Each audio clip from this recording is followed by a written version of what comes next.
The young man picked up a large pumpkin and with a wide smile on his face said that the color and shape of this pumpkin looked good. Noticing that it was cool, the young man exclaimed in a joyful voice that being a farmer was so much fun. Then the young man suggested in a pleased voice the fact that the girl named Mina would surely praise him. After that, the young man wondered whether to give this pumpkin to that girl. However, when the joyful young man clung to the pumpkin, hugging it, creepy grass monsters appeared around him. The young man froze. About a month ago, the same young man held the manga open in front of him and noticed with surprise in his voice that the style of the author Mo has been too diverse lately, from generals of the Sengoku era to plants. At the same moment, someone knocked on the door and announced that a package had arrived for Himuro Kyoji-san. Getting out of bed, the young man noticed that it was a package from his dad, and there was probably food there. Himuro Kyoji opened the door to let the postman in. After a certain period of time, Himuro Kyoji found himself in another world. Opening his eyes in shock, the young man froze with a manga in his hands. Shaking his head from side to side, Himuro Kyoji noticed in shock the fact that he had just opened the door to receive a package. Himuro Kyoji immediately wondered how he got into the other world. Smiling broadly but nervously, the young man suggested that maybe he was destined to become a hero. However, then Himuro Kyoji began to shout the question of where the package from his father was. Noticing a large and displeased bird, Himuro Kyoji smiled broadly and said that he was glad to meet this bird.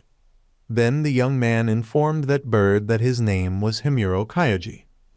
However, suddenly the bird opened its wings and abruptly swept over the young man's head, forcing the stones to move with it with a powerful stream of air. Himuro Kyoji immediately screamed in shock and wondered if this bird was really going to crush him. However, asking for a moment, the young man assumed the fact that at such moments he should show strong fighting skills.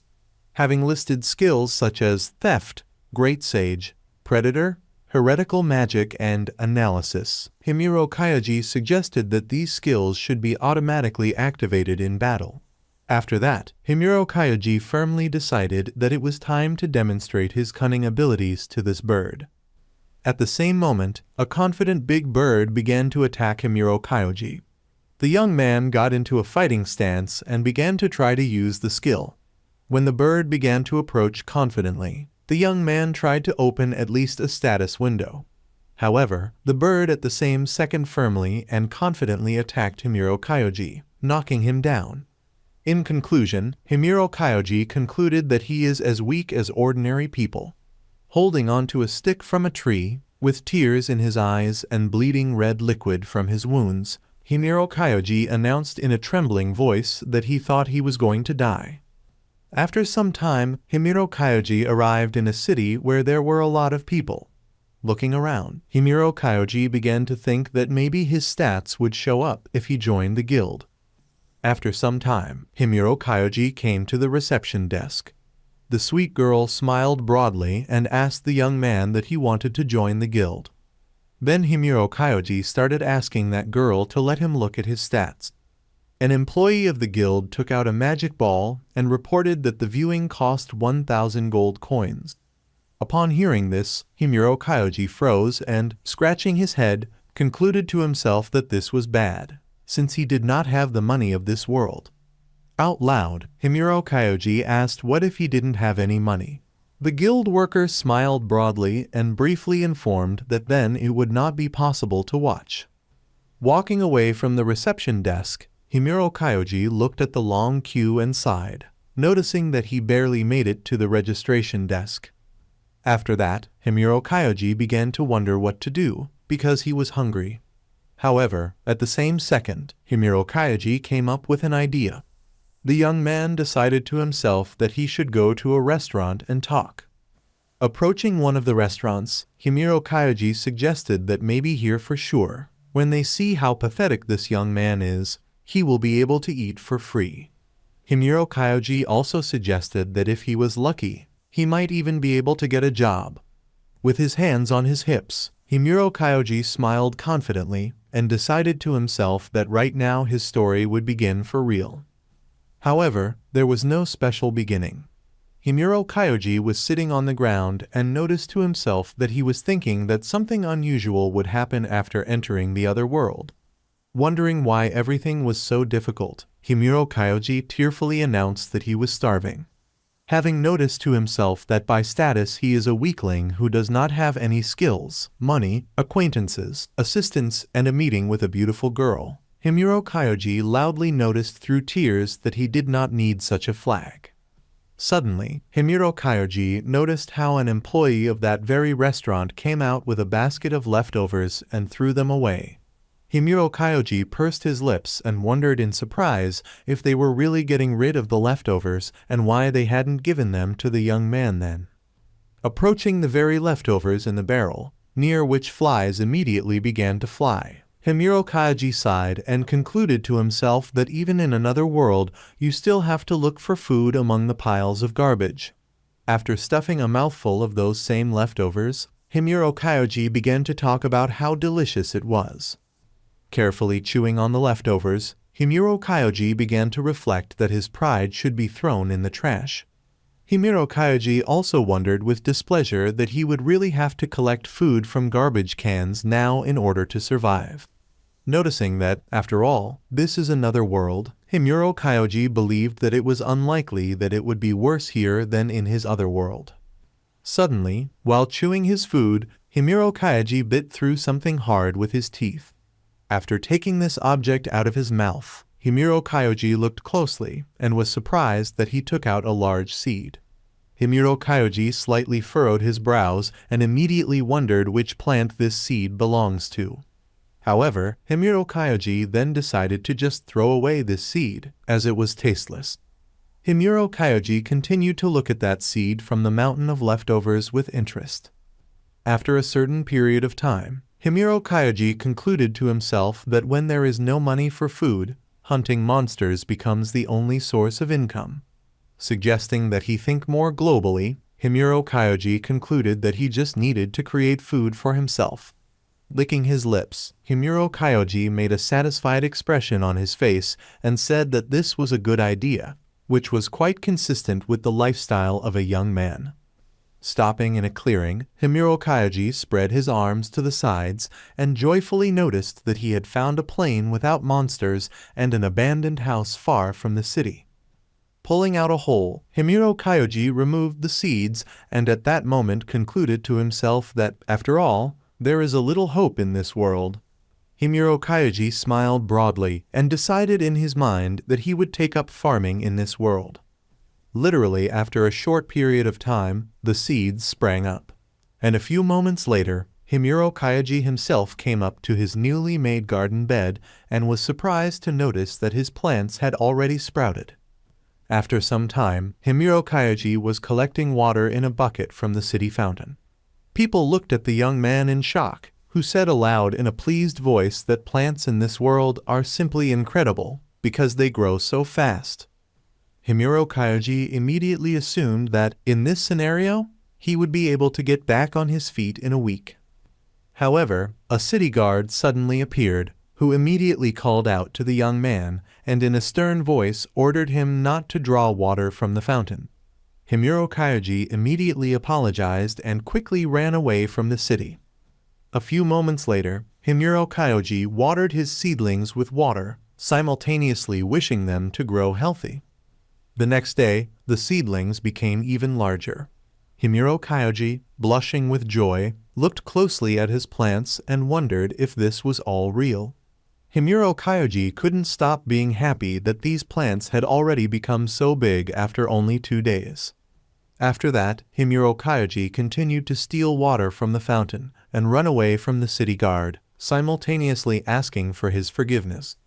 Noticing the woman who was throwing out the trash, Himuro Kyoji froze, and then found himself a nice shirt in that trash. After a while, those plants tied buds, and then turned into toothy inflorescences.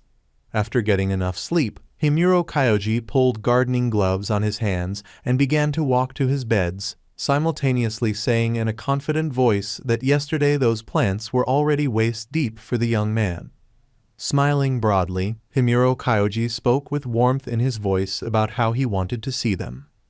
However, at the same second, the toothy plant attacked the young man. Himuro Kyoji dodged and collapsed to the ground, shocked to himself, wondering what kind of nonsense it was, because yesterday these plants were not like that. Then Himuro Kyoji asked if he was hallucinating, because these plants look very familiar. Himuro Kyoji noticed that it was not familiar to him as plants. After that, Himuro Kyoji abruptly realized something and loudly shouted a question about what, isn't it a monster? When the plant attacked the young man, intending to eat him, the frightened Himuro Kyoji began to shout that it was not real. However, at the same second, a man confidently attacked the monster and cut its parts with his sword. Himuro Kyoji began to cry and scream, worried about his plant. Suddenly, the man called Himuro Kyoji a fool and asked what he had done. Himuro Kyoji froze in shock. Sheathing her sword, the girl in armor pointed her index finger at the young man and shouted in a stern voice the question of how Himuro Kyoji dared to grow a predatory plant. Himuro Kyoji started screaming in panic that he didn't know anything. At this moment, Himuro Kyoji wondered to himself why this girl was here, because cruel heroines are completely unattractive. However, Himuro Kyoji began to say out loud with tears in his eyes that everything was wrong, and he rarely meets nice ladies. Himuro Kyoji kept telling that girl in the armor that he couldn't take his eyes off her. Upon hearing this, the girl in armor immediately blushed with embarrassment and covered herself with drops of cold sweat, stuttering along the way and asking the young man about it. At that moment, Himuro Kyoji was surprised to notice that a slightly embarrassed girl was standing in front of him. Goggling in surprise, the girl in armor asked Himuro Kyoji about where he came from. Then the girl in the armor reported that her brother, who is a guard, said to do something with the young man who is always stealing water from the fountain and growing something strange. Knitting her eyebrows to the bridge of her nose and folding her hands in front of her, the girl in armor made a stern expression and told Himuro Kyoji not to grow monsters in this city, as it is very dangerous. Himuro Kyoji immediately tensed up and concluded to himself that this girl was right, but the young man would die if he left the city. Folding his hands in front of him, Himuro Kyoji began to speak in a nervous voice that he did not know that these were monsters. The girl in armor asked Himuro Kyoji about what he didn't know, and then informed him that farming is not the same as raising monsters. Himuro Kyoji blushed with shame and reported that, as he had already said, he had confused monster seeds with fruit seeds. Upon hearing this, the girl in armor raised her eyebrows in surprise and asked what a fruit was. Then the girl in the armor assumed that it was some kind of monster. Upon hearing this question, Himuro Kyoji opened his mouth in shock. Himuro Kyoji then suggested out loud that maybe there are only monster seeds in this world. The girl in the armor immediately agreed, and then asked about what else should be. Himuro Kyoji shed a tear again and froze in shock. The young man noticed to himself that he had no words. Then, glancing at the chopped-up vegetable monster, Himuro Kyoji screamed loudly, sadly reporting that all his efforts had been in vain. Holding the remains of the monster in his hands, Himuro Kyoji shouted in a sad voice the question of why this was happening to him. The girl in the armor briefly reported that the death of the monster leads to the withering of plants. Suddenly, Himuro Kyoji called that girl in armor and asked about how to grow these plant monsters properly. The surprised girl in armor carefully poked her index finger at the remains of the vegetable monster and asked again that Himuro Kyoji had planted them. To which the young man sighed heavily and asked again that really monsters should not be grown in the usual way. To which the girl in the armor calmly announced that, in fact, it was impossible to plant them. Then the girl in armor asked about fruits, or rather monsters, and how people harvest them. The girl in the armor immediately told that such tasks are usually offered to adventurers. The girl in armor clarified that as long as the monsters are alive, the fruits collected from them are edible, and that's why they are so expensive. Upon hearing this, Himuro Kyoji froze in surprise, asking himself again that this girl in armor had said that the fruits collected from monsters were expensive. Himuro Kyoji then asked the girl why the fruits were so expensive. The girl in armor made a sad expression on her face and reported that the harvest was quite poor and had recently become even poorer. Himuro Kyoji immediately called the girl in armor, calling the lady a knight. Frowning, the girl asked the young man not to call her that and informed him that her name was Lily. Upon hearing the girl's name, Himuro Kyoji immediately changed the subject and asked Lily if raising monsters was an extraordinary rarity. Standing up, Lily agreed and said that monsters grow only by themselves. Lily noticed that no one had ever managed to grow them before. Summing up, Lily reported that it was the first time she had met someone who had succeeded. After listening to the girl, Himuro Kyoji confidently called Lily by name and with a wide smile on his face offered to grow monsters together. Lily immediately asked the young man about it in surprise. Himuro Kyoji, his eyes burning with joy, began to ask Lily to let him grow monsters here. Himuro Kyoji immediately announced that he would give part of the harvest to Lily. Summing up, the young man asked the girl in armor if it wasn't a good deal. Lily wanted to object to the fact that besides raising monsters. However, Himuro Kyoji abruptly interrupted the girl and informed her that yesterday was fine, because this time he would follow the plant monsters. Starting to bow at Lily's feet, the young man shouted, politely asking the girl in armor to lend him money to buy farming tools. Lily thoughtfully poked her index finger into her cheek and said out loud that if she showed the young man a place where he could get water, everything would be fine. Lily also concluded out loud that Himuro Kyoji had not done anything that would have forced him to be expelled. Himuro Kyoji immediately smiled broadly with joy and asked Lily if it was true. However, Lily abruptly pulled her eyebrows to the bridge of her nose and pointed her index finger directly at the young man's face, simultaneously informing him that she wanted 50% for cooperation. Himuro Kyoji immediately announced with joy in his voice that they had agreed. At that moment, Lily remembered something and immediately asked the young man about his name. The young man immediately announced that his name was Himuro Kyoji. Lily asked if the young man could be called simply Ki. Himuro Kyoji replied with firm agreement. After a certain period of time, the young people were surrounded by forest wolves. Himuro Kyoji shouted the word no in panic and wondered aloud how raising monsters was related to fighting wolves in the forest. To which Lily screamed loudly, informing them that these were killer wolves. Noticing that they are not fruits, but also monsters, Lily asked Himuro Kyoji if he wanted to plant them. After these words, Lily dealt with the crowd of wolves with just a wave of her sword. After that, Lily suggested that the young man extract the meat of these wolves. Suddenly, Lily called Himuro Kyoji by name and, pointing her index finger at a pile, informed him that there was a seed there. Lily noticed that adventurers collect seeds from the bodies of monsters. Then Lily dipped her gloved hand into that wet pile and took out the seed. Handing the seed to Himuro Kyoji, Lily told him to take it.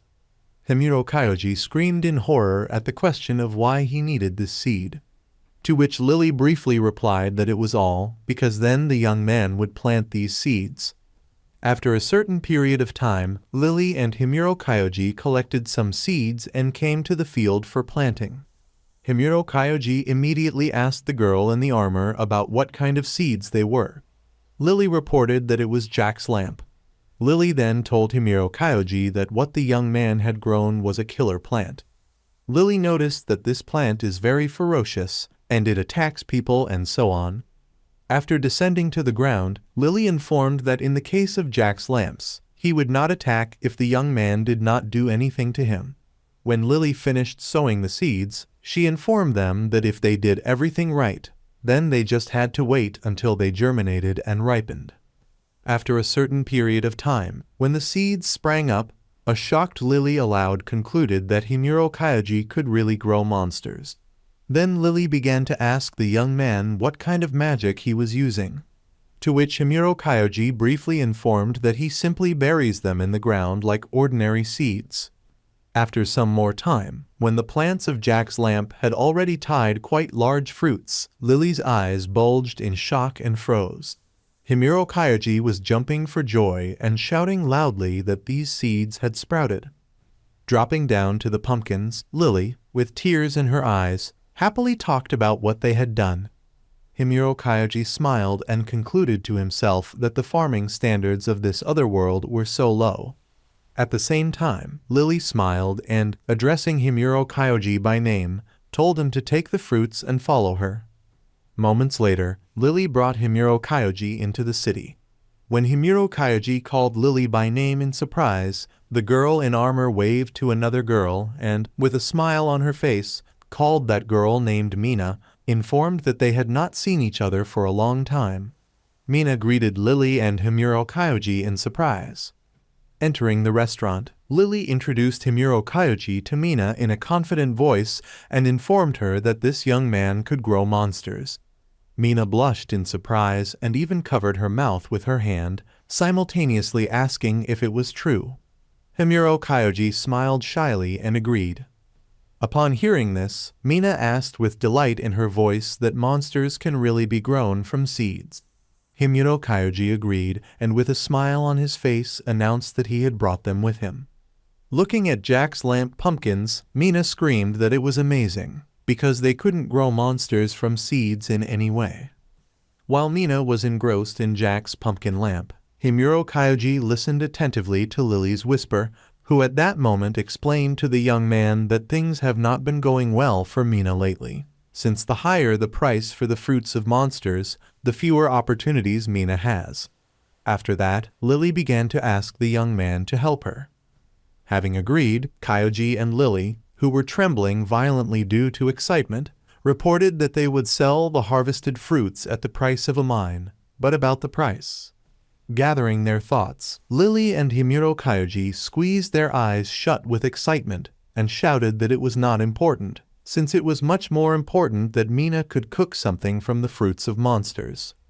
After some time, Lily called Himuro Kyoji by name and thanked the young man for selling the monster fruits for less than the market value. Himuro Kyoji sighed and said that there was nothing to thank him for. Then the young man smiled broadly and said that Mina cooks just fine. At that moment, Himuro Kyoji was remembering Mina's dish from Jack's lamp, which was cooked with a killer plant. Lily responded with firm agreement and informed that Mina is the best cook she knows. However, Lily also noticed the fact that no one else knows about Mina's outstanding culinary abilities. At that moment, Himuro Kyoji smiled broadly and clenched his fist, loudly announcing that thanks to this, he had hoped for a normal life in another world. Himuro Kyoji joyfully announced that one day he would become a better farmer. Hearing this, Lily clutched the sheathed sword to herself and noticed that Himuro Kyoji often says strange things. Suddenly, a confident voice called Himuro Kyoji a brother and informed him that he was late. Then that voice thanked the young man for putting him down. Himuro Kyoji froze in shock, gradually realizing that the real monster Jack's lamp was talking to him. At that moment, Jack's lamp suggested that Himuro Kyoji get right to the point. Grinning, Jack's pumpkin lamp head asked the young man if he wanted to taste it. Himuro Kyoji raised his eyebrows in shock and wondered to himself if this would really taste like Halloween. After some time, Jack's lamp, Lily and Himuro Kyoji came to a forest clearing and hid in the bushes. Himuro Kyoji looked closely at the monsters and shouted with delight that this is a monster that produces silk. Then Himuro Kyoji also asked loudly if it was Kaikoromachi. Jack's lamp grinned at the many caterpillar-like monsters. Lily hit Himuro Kyoji on the head and screamed in a whisper, telling the young man to be quiet, because otherwise these monsters would just run away. Clinging to the ground in the bushes, Lily told Himuro Kyoji in a low voice that Kaikoromachi are very timid monsters, and if they see a person, they will immediately run away. Lily noticed that even if they were caught, the Kaikoromachi were still trying to escape. Knitting her eyebrows to the bridge of her nose, Lily reported that if a person is not an expert, they will not be able to catch these Kaikoromachi. To which the young man immediately reported that he had never heard that they were so difficult to catch. To which Lily again screamed in a whisper that it was all because Himuro Kyoji suddenly said that he needed a cloth and ran here. Himuro Kyoji was covered in beads of sweat and looked away.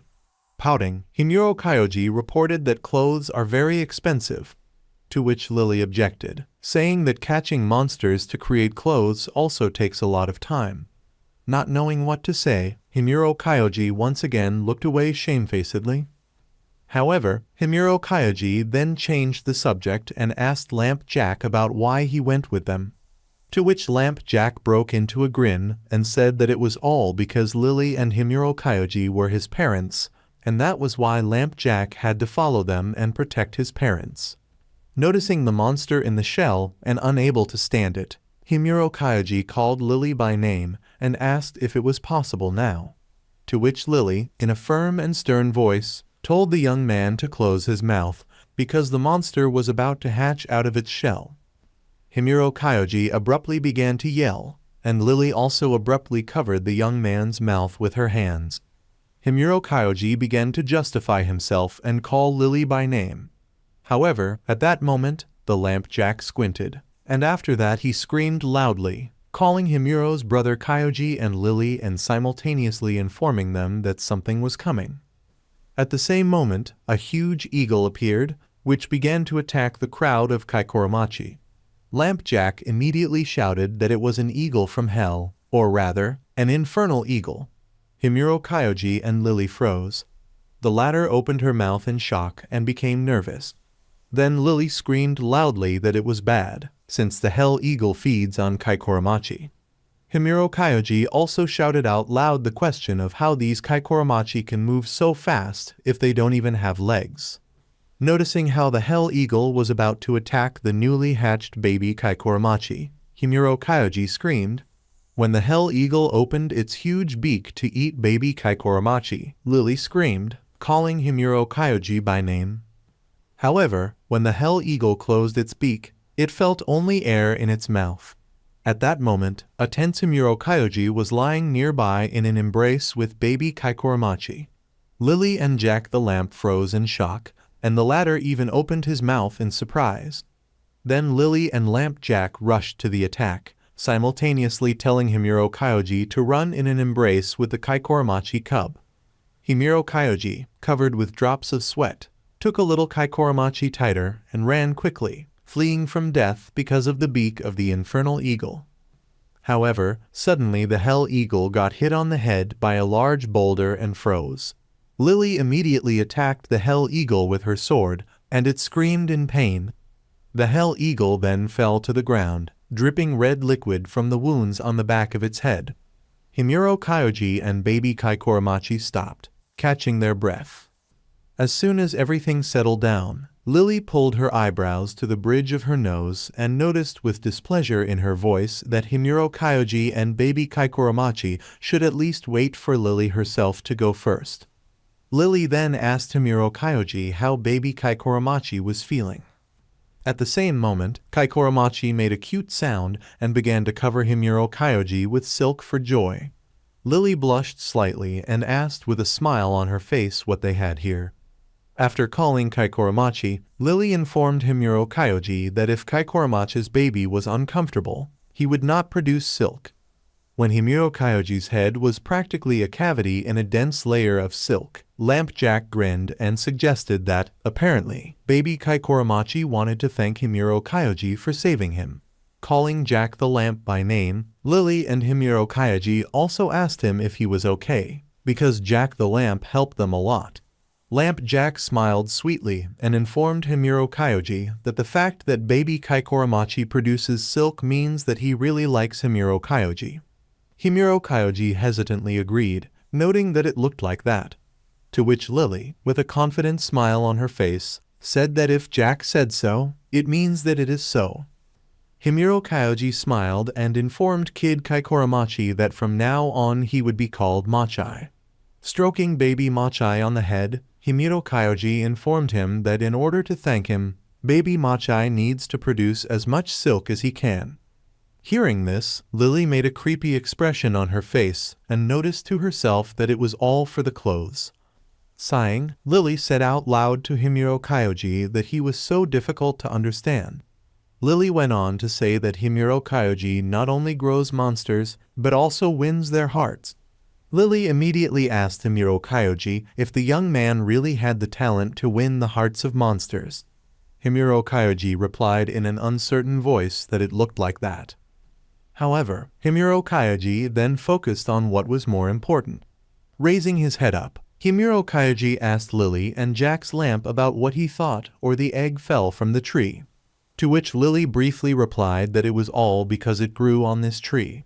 Himuro Kyoji smiled naively and noticed out loud that monster plants grow on trees. However, Himuro Kyoji then made an evil expression on his face and shouted that this could not be the case. Lily gently stroked baby Machai's head and informed him that all monster plants are born from trees.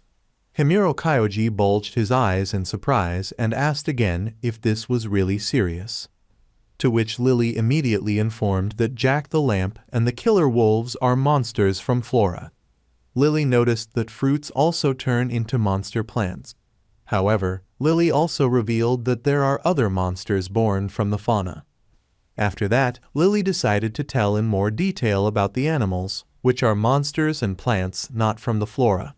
Lily noticed that animal monsters come in the form of worms, fish and ostrich and many other species. Lily told me that killer wolves and dragons have their own trees. Then Lily told me that first the fruit ripens on the tree, then it falls, and a baby hatches from this fruit. Lily also noticed that, by the way, fish are born from corals. After that, Lily talked about the danger levels from the strongest SS to the weakest F. Himuro Kyoji immediately asked Jack's lamp about his danger level. Lamp Jack grinned and reported that his danger level was E. Upon hearing this, Himuro Kyoji privately assumed that, apparently, even he would be able to defeat such a monster as Lamp Jack. Lily went on to say that danger levels are also people's defined levels of strength, and in that case, Himuro Kyoji immediately interrupted Lily and asked about how strong the SS level was. Spreading his arms to the sides and placing baby Kaikoramachi on his head, Himuro Kyoji noticed that, simply and clearly, as in a role-playing game. Lily, with a slight irritation in her voice, asked if Himuro Kyoji was listening to her at all. Then Lily firmly replied that people were not their equal. Sighing, Lily announced that their opponents were heroes. Himuro Kyoji gasped and noticed with surprise in his voice that there are heroes in this world too. Himuro Kyoji then asked Lily when the plant would start bearing fruit, to which Lily replied in an uncertain voice that she did not know for sure. Himuro Kyoji looked at Lily in surprise and asked if a monster plant could give birth to a monster of another kind. To which Lily refused and said that the plant can only produce a representative of its own species. While listening to all this, Himuro Kyoji was looking at the very egg that fell from the tree. Suddenly, Lily screamed, asking Himuro Kyoji to stop and asking the young man what he was going to do. Already holding the egg in his hands, Himuro Kyoji pouted and announced in a calm voice that he was going to take it home. After that, Himuro Kyoji informed that their meeting here was fate, so instead of leaving this egg here, the young man would prefer to grow it.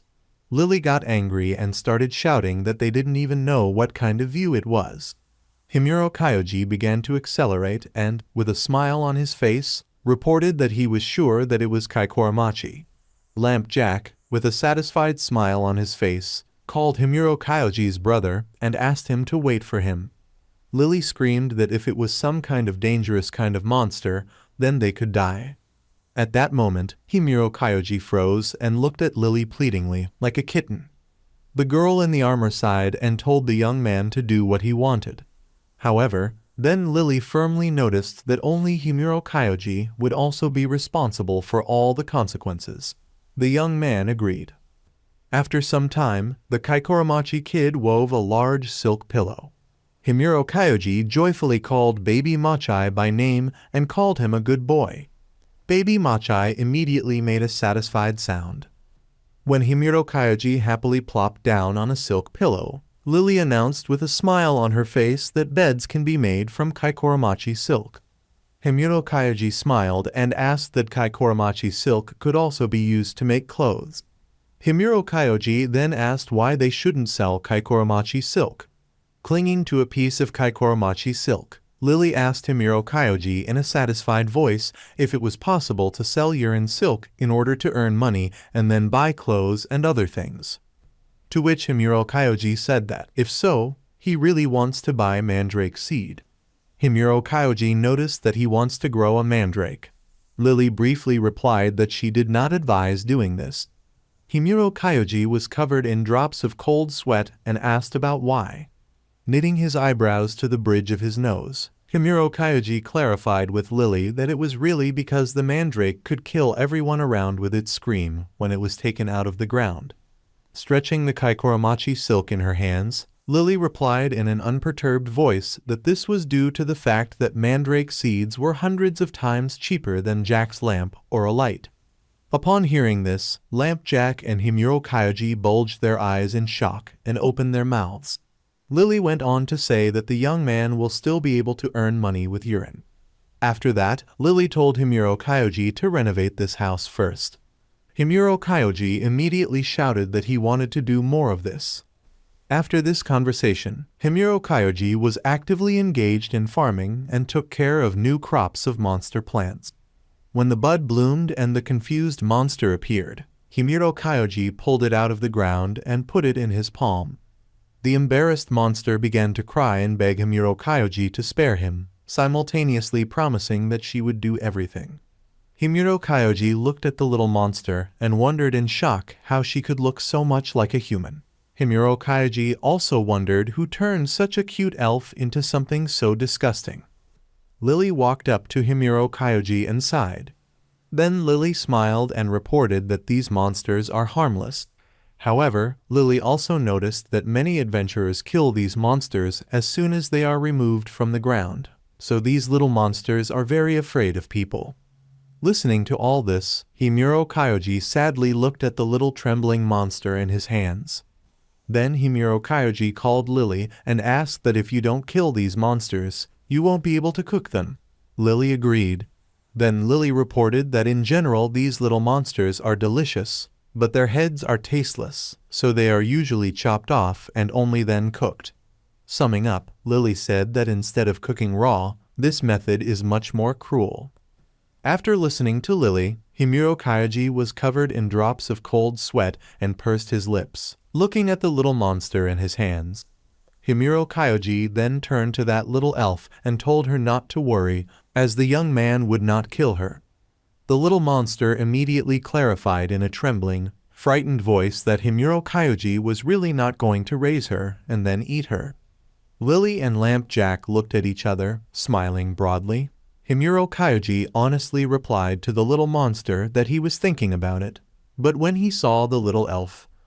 At the same moment, Jack's lamp appeared on Himuro Kyoji's head, and with a smile on his face said that Himuro Kyoji's brother was kind as always. Then Lamp Jack told Himuro Kyoji that the young man could eat him whenever he wanted.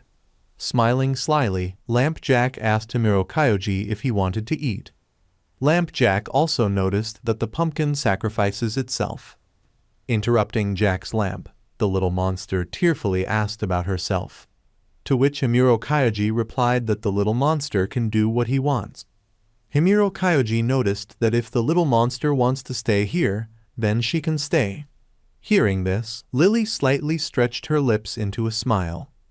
At that moment, Lily began to think about what a strange guy Himuro Kyoji is, because he grows monster plants.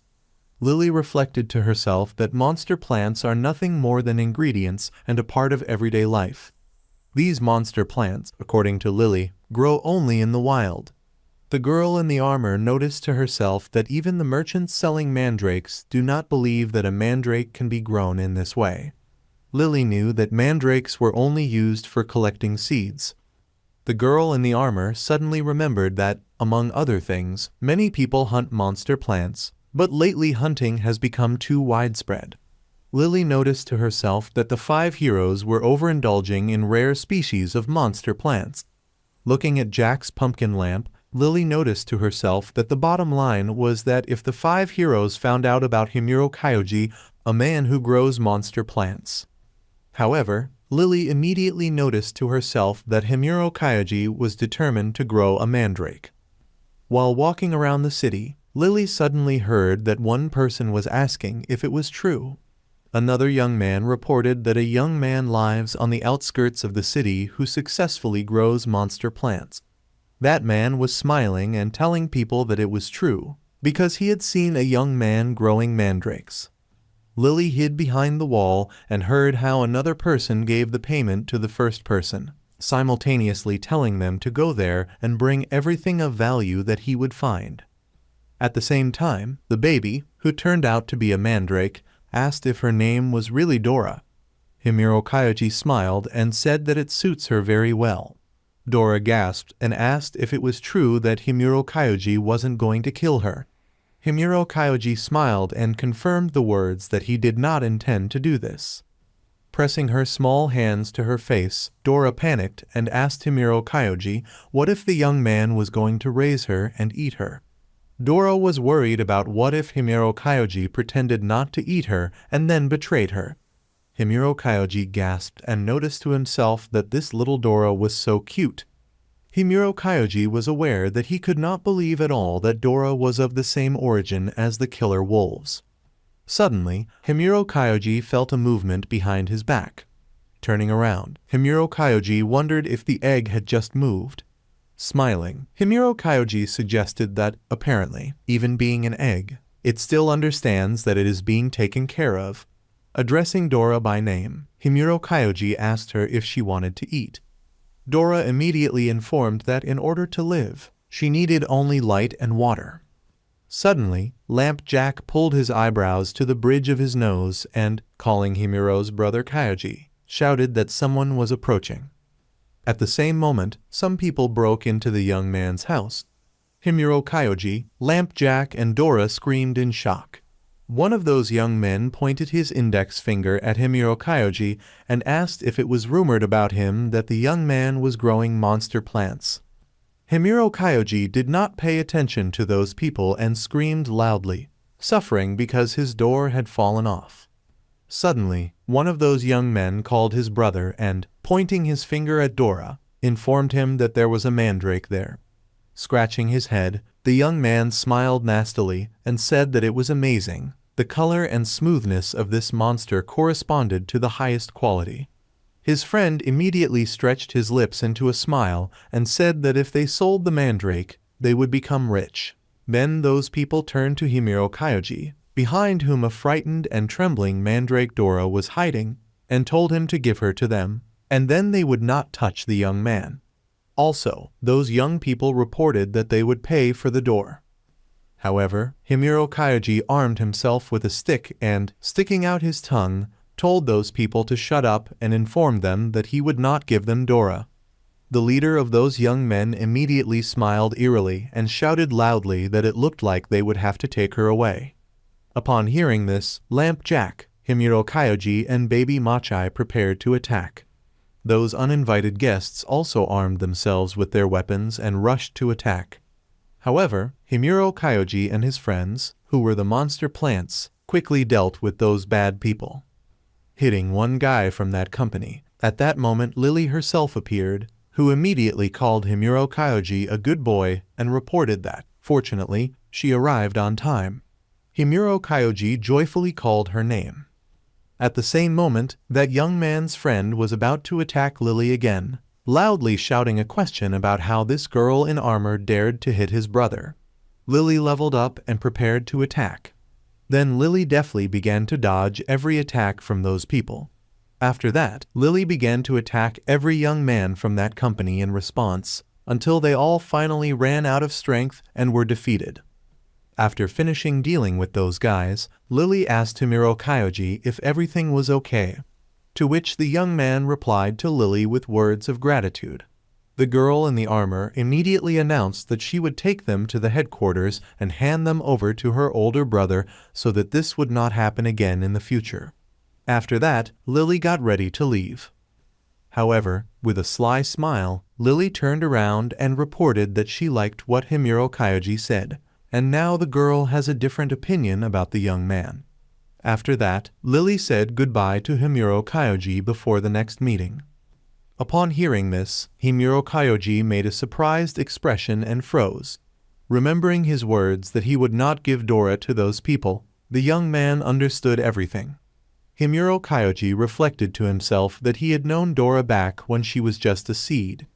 Himuro Kyoji drew attention to the fact that he especially remembered the time when Dora was in the egg for a long time. That was when Himuro Kyoji thought about giving up, but he tried anyway. Then Himuro Kyoji began to think not only about Dora, but also about all those monster plants that he tried so hard to grow. Himuro Kyoji concluded to himself that when they were chatting merrily, the young man never felt what it meant to achieve something. Himuro Kyoji wondered how he could take and give Dora away. Suddenly, a little mandrake named Dora began to cry loudly, shedding a waterfall of tears. Himuro Kyoji immediately asked little Dora about what happened.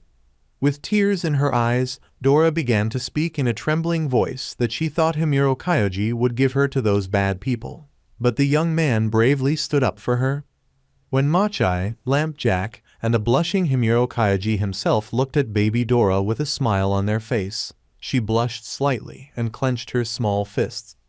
Himuro Kyoji asked Dora to forget about it. However, Dora announced in a confident voice that she had decided that from now on, she would wholeheartedly serve the master of Himuro Kyoji. Now Himuro Kyoji and his friends have Dora. The carrot monster smiled and noticed that, as they said, the quality was excellent. Then the carrot monster politely asked to sell them to him next time. After a certain period of time, when Himuro Kyoji was counting banknotes, Lily suddenly called him. Then the girl in the armor reported that things were going well, but the young man should be more careful. Folding her hands on her hips, Lily put on a stern expression and said that it would be bad if someone bad paid attention to Himuro Kyoji. To which Himuro Kyoji smiled broadly and, walking forward and completely not looking around, said that he already knows everything. Then Himuro Kyoji said that Lily was so skeptical and crashed into a huge man. At the same moment, two more huge men appeared and surrounded Himuro Kyoji. One of them asked the young man if he was Himuro Kyoji. Then this person informed that the Lord wanted to meet with him. After some time, a handsome young man, who, as it turned out, is the same Lord, asked Himuro Kyoji for forgiveness for calling him here.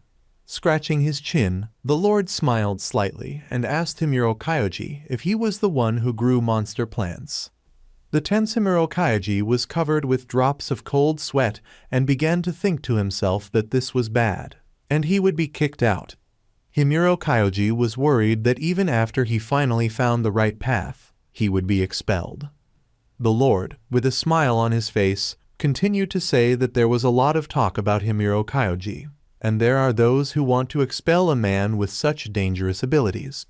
However, the Lord immediately noticed that on the other hand, these monsters can benefit people.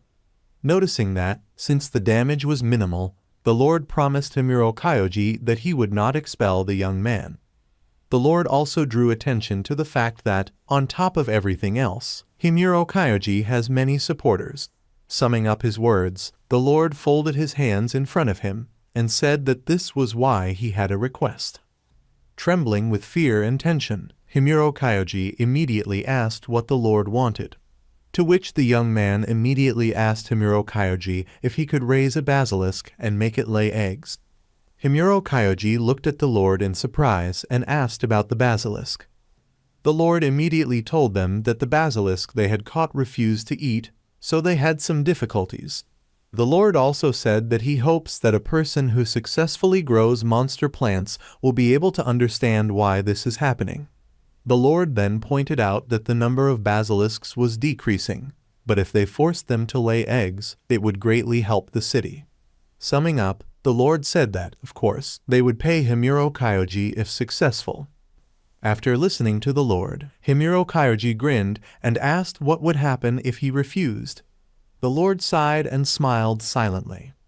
A few moments later, Himuro Kyoji and his friends found themselves near a cage with a basilisk, which immediately tried to attack them. Calling Himuro Kyoji the master, Dora immediately asked the young man if the basilisks would definitely start laying eggs. To which Himuro Kyoji said in an excited voice that he had to do it, even if they did not start laying eggs. Himuro Kyoji nervously noticed that this was, after all, a request from the Lord. Picking up a pumpkin, Himuro Kyoji pursed his lips and decided to try to feed the basilisk with his food first. However, when the young man brought the pumpkin to the basilisk's muzzles, the basilisk carefully studied the food and took both heads in different directions, refusing. Knitting his eyebrows to the bridge of his nose, Himuro Kyoji wondered aloud that if monster plants are born from trees, then why does a basilisk lay eggs? To which Lily reported that the basilisk lays eggs in a biological sense, not in a culinary sense. Lily noticed that basilisks can eat any fruit. Himuro Kyoji gasped in surprise and asked if it was true. After this conversation with Lily, Himuro Kyoji tried many ways to feed the basilisk. Himuro Kyoji tried to give the basilisk to eat some kind of plant, a bag of small worms, one large worm, some liquid food, and read books nearby. However, any attempt to feed the basilisk at Himuro Kyoji ended in complete failure. Himuro Kyoji fell to the floor from fatigue and concluded to himself that basilisks do not eat anything in captivity, but only drink water. Lily immediately approached him and noticed that, as expected, Himuro Kyoji is not easy.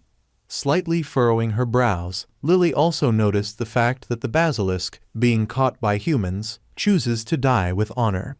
Then Lily talked about how arrogant it was. Himuro Kyoji pressed himself against the metal cage and said with despair in his voice that it was so difficult.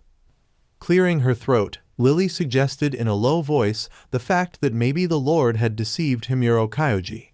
Upon hearing this, the young man froze and asked Lily about it in shock.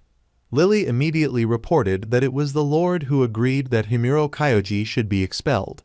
Covered in drops of cold sweat, Himuro Kyoji turned around and opened his mouth in shock, continuing to listen to Lily's assumptions. The girl in the armor began to continue to draw conclusions out loud that maybe the Lord wanted to expel Himuro Kyoji legally.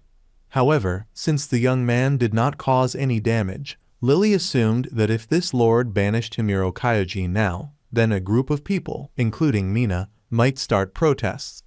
To sum up, Lily said that the basilisk situation was rigged. Himuro Kyoji bumped his head against the iron bars of the cage and said it was an unsolvable problem. After that, Himuro Kyoji just looked at the basilisk and thought a lot. However, Lily briefly told the young man to release the basilisk. Himuro Kyoji stopped and then screamed, asking the girl in the armor if she was serious. After that, Himuro Kyoji began to open the cage with the basilisk with keys and say that he gave his best for the sake of his beliefs. As soon as the lock clicked, the basilisk's eyes flashed. At the same moment, the basilisk broke out of the cage and tried to attack the frightened Himuro Kyoji. However, then the basilisk pecked at something in the ground and lay down on the ground, tired. Surprised, Lily and Himuro Kyoji immediately exchanged glances. Then the young man asked Lily what the basilisk's danger level was. Lily immediately reported that the basilisk's danger level is D, and the Hell Wolves they recently defeated have A. After that, Lily reported that above the C rank, there are mostly only those monsters that adventurers cannot defeat. Lily also reported that it is generally dangerous to fight alone with the B rank. Himuro Kyoji immediately asked Lily about what kind of monsters are above B rank. Lily said that, in fact, dragons, and the wyvern pays with them. Lily drew attention to the fact that there are very dangerous monsters above the A rank. Listening to Lily and asking leading questions, Himuro Kyoji tried to gently stroke the basilisk. Himuro Kyoji noticed to himself at this moment that this trembling monster was so cold. At the same moment, Himuro Kyoji froze, realizing something. Then the young man called Lily by name and asked her if she could help him a little. Himuro Kyoji noticed that since the basilisk does not eat anything, he had an idea. After a certain period of time, Himuro Kyoji brought a huge basket of eggs and in a confident voice informed that my lord that the basilisk had laid eggs. Slightly furrowing his brows in surprise, the lord gritted out the words that if the basilisk really laid eggs, then the lord would pay Himuro Kyoji for it.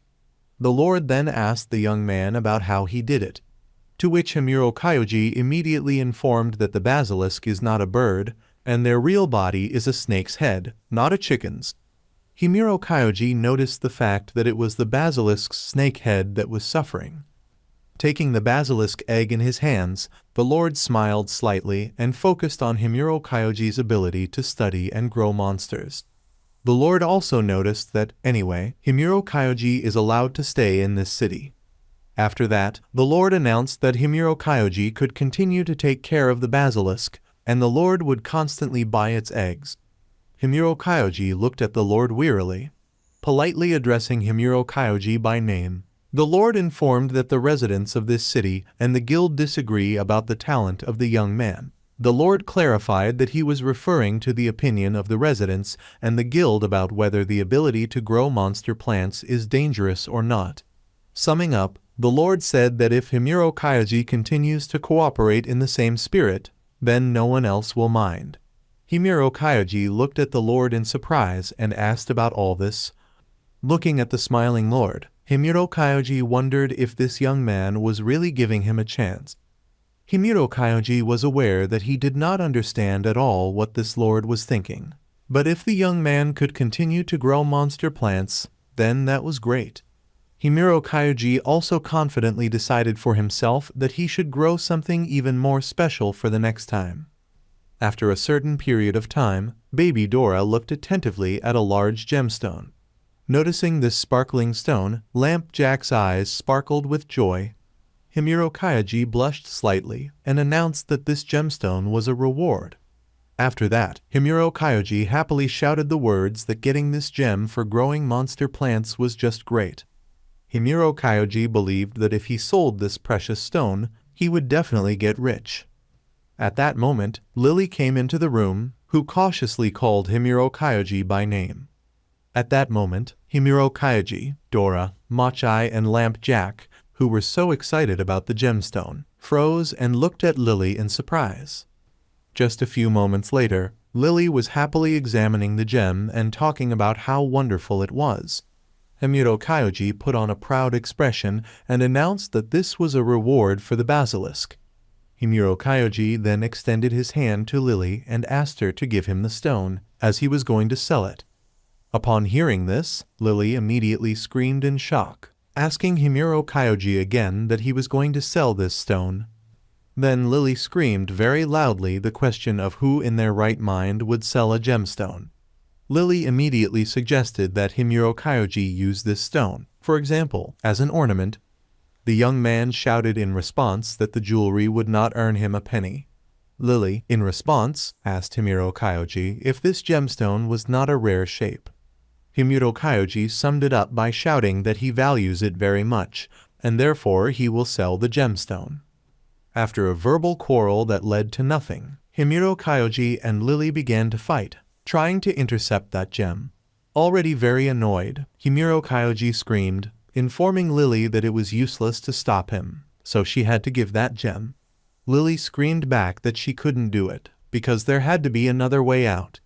Himuro Kyoji shouted angrily, telling Lily to shut up.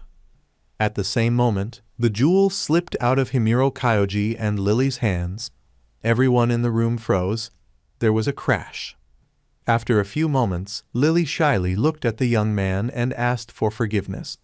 Himuro Kyoji looked at the broken gemstone for a while and cried. Then Himuro Kyoji abruptly stood up and left. Lily screamed in panic, asking the young man where he was going and what he was doing. Himuro Kyoji intensively tilled the land with a hoe until he made a small grave. After burying the fragments, Himuro Kyoji announced in a trembling voice that these fragments were worthless. Himuro Kyoji then reported that he had at least dug a grave for the gem in the garden. Himuro Kyoji was shaking violently and crying. Lily was standing behind him, wringing her hands in shame. The next day, sprouts appeared on the grave of that precious stone, which gradually became larger and larger.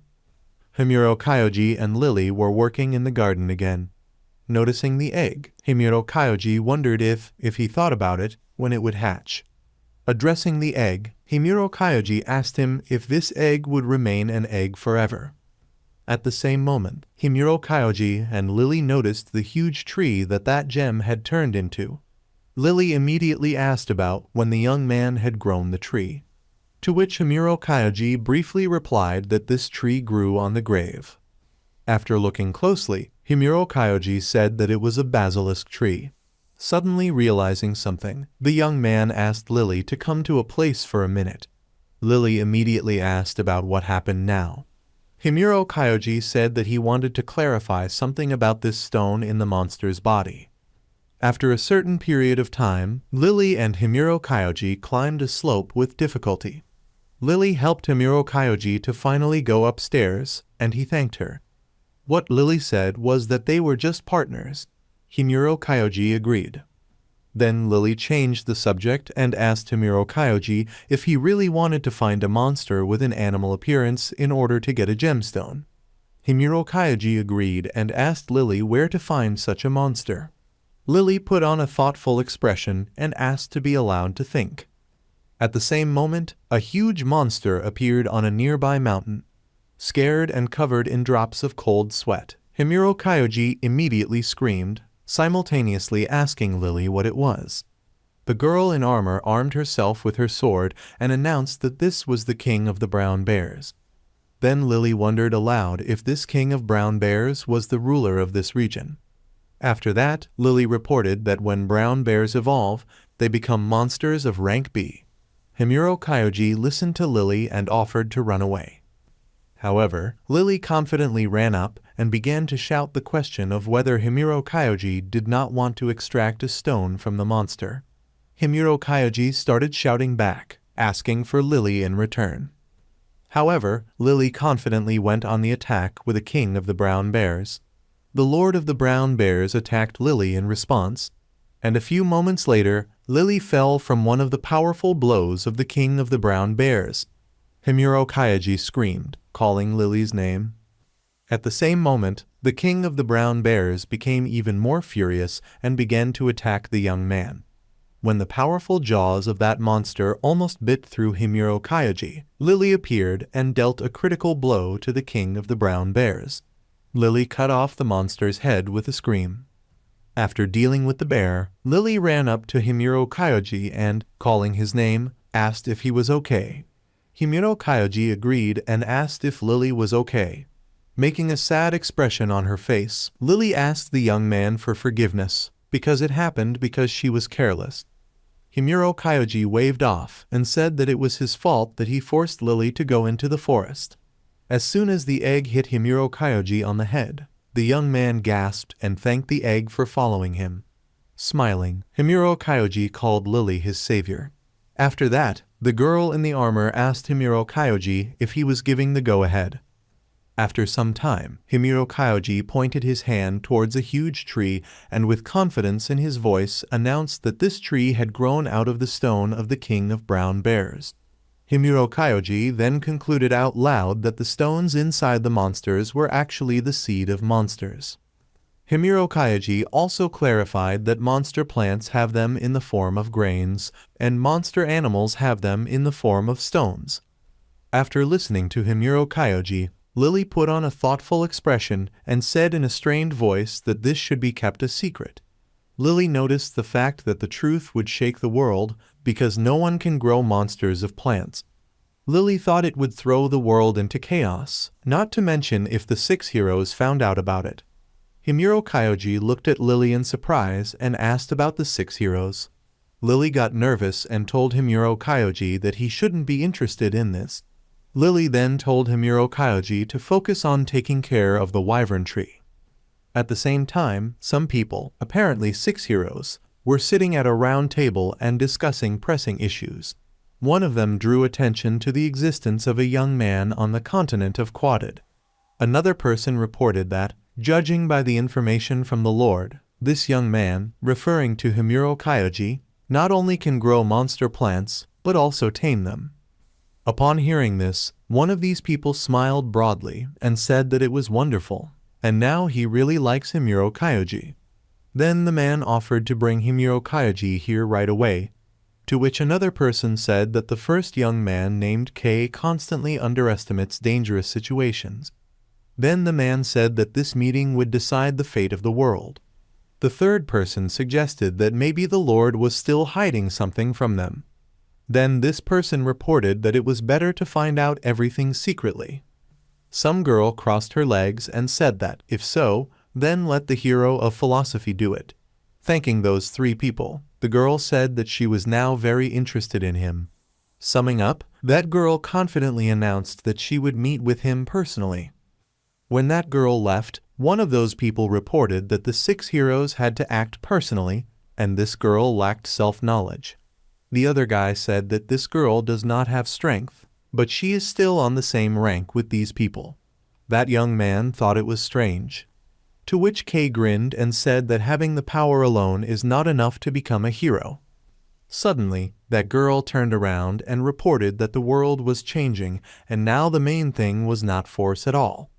The girl noticed that the main ones are those who can introduce something new into the culture. After that, that girl started to leave again. One of the heroes immediately reported that this girl had achieved great success by creating and implementing the cooking of this era. That hero believed that this was why she was considered a great woman or a hero. Summing up, the man said that this is why he believes that among the 6 of them, this girl should be respected the most. Suddenly, another hero changed the subject and said that, in any case, about the existence of this young man named Himuro Kyoji, whether he is dangerous or not, it needs to be found out quickly. After a certain period of time, a small monster hatched from the egg. Himuro Kyoji happily looked at that little monster and wondered aloud if it was really a wyvern. Himuro Kyoji smiled and greeted the new monster. The baby wyvern squeaked and rushed into Himuro Kyoji's arms. Lily was smiling, and at that moment noticed to herself that she was so jealous of Himuro Kyoji because he was able to raise a dragon. Blushing with embarrassment, Mina tried to ask Himuro Kyoji if he wanted to. Upon hearing this, Himuro Kyoji broke into a sly smile and blushed slightly, wondering to himself if this was a confession. Out loud, Himuro Kyoji asked Mina what had happened. Mina gathered her thoughts and shouted loudly, asking Himuro Kyoji if he would like to join Mina in the cooking competition. The confession in Himuro Kyoji's voice immediately cracked into 2 halves like a broken heart. Tensing up a bit, Himuro Kyoji asked Mina about the cooking competition. Mina immediately told that this culinary competition is held once a year, and it determines which restaurant will represent the country. Mina also announced that the winner will represent their country at a food festival in another country. Himuro Kyoji pouted and said that he absolutely did not think that he would be of much use. Mina went on to say that if they could win thanks to the monster plants grown by Himuro Kyoji, then surely everyone would recognize the young man. Upon hearing this, Himuro Kyoji's eyes bulged in shock and stared intently at Mina's smiling face. At that moment, Himuro Kyoji concluded to himself that everything was true, since doubts and prejudices about the young man still remained. Himuro Kyoji immediately realized the fact that Mina was giving him a chance to change public opinion about himself. Then Mina began to talk about how this country appreciates cooking very much. Mina noticed that this is why the search for the best recipes for cooking good dishes from monster plants is constantly underway. Himuro Kyoji gasped. At that moment, Himuro Kyoji wondered to himself what it meant that if he could provide them with such taste qualities that no one had ever seen before, then this could change the opinion about monster plants. Coming out of his thoughts, Himuro Kyoji immediately anxiously asked Mina about what would happen to the reputation of Mina's restaurant if they failed. To which Mina thanked the young man and informed him that he was already helping her restaurant. Blushing slightly from embarrassment, Mina smiled and said that she also wants people to think that Himuro Kyoji is a good person. Upon hearing this, Himuro Kyoji blushed with embarrassment and joy. After that, Himuro Kyoji agreed to join Mina. The girl immediately invited the young man to try together. After a certain period of time, Lily walked around the city. Pausing, Lily sighed heavily, and in a tired voice announced that she knew that the job of adventurers was to hunt monster plants. However, Lily noticed that for difficult tasks and in gratitude from the government, high-ranking adventurers earn support, rewards, and reputation. Thinking about it, Lily began to talk about the fact that an adventurer who has achieved great success is called a warrior. The girl in armor immediately concluded to herself that, wanting to become someone who has more power and glory than the king himself, all adventurers strive to become warriors. However, Lily realized for herself that she did not want to follow this path. In fact, Lily only wanted a peaceful and independent life. However, when Himuro Kyoji and the monster plants appeared in front of her eyes, Lily became slightly sad. At that moment, lost in her thoughts, Lily accidentally bumped into a girl. With a gasp of surprise, Lily immediately apologized. Knitting her eyebrows to the bridge of her nose and folding her hands in front of her, that girl also asked for forgiveness, and then asked Lily if she could tell her where the Jianghu restaurant was located. Lily gasped in surprise and showed the girl the way. After watching that girl go, Lily slightly furrowed her brows, realizing what it was. After a certain period of time, Lily screamed, who asked about the cooking contest in shock. Himuro Kyoji nodded and reported that Mina had asked him to help. Mina confidently clenched her fist and offered to strive for victory together. Lily pulled her eyebrows together and said that it would be very difficult to win. Mina asked Lily about it in surprise, and then told the girl in the armor not to be so pessimistic. Lily announced in an uncertain voice that a noble gourmet had arrived here. Mina immediately screamed, asking again about the gourmet. Himuro Kyoji tilted his head like a bird and asked what kind of noble name sounds so appetizing. Mina nervously folded her hands and looked at Lily. The girl in armor reported that, if we talk about culinary skills, there is no one better than gourmets. Lily noticed that gourmets are the best chefs in the world. Then Lily told me that thanks to the revolutionary techniques of that gourmet girl, her family was made aristocrats. Lily noticed the fact that there is a rumor that even in the family that dark-haired girl is the most skillful. Suddenly, one of the guys asked Lily if that gourmet girl would also participate in this competition, to which Lily announced that, apparently, she would take part as an assistant at the Jianghu restaurant. Hearing the name of Jianghu's restaurant, at that moment Mina remembered that even in the early days, when she had just moved to this city, he did not consider her a rival. Coming out of her thoughts, Mina smiled nervously and announced that the Jianghu restaurant is a contender for the first place, now also with a gourmet. After these words, Lily, Himuro Kyoji, and Mina froze. There was a deathly silence in the room. Looking at the sad Lily and Mina, Himuro Kyoji loudly exclaimed that they still have a lot of time. Himuro Kyoji concluded out loud that they just need to find a dish that everyone recognizes.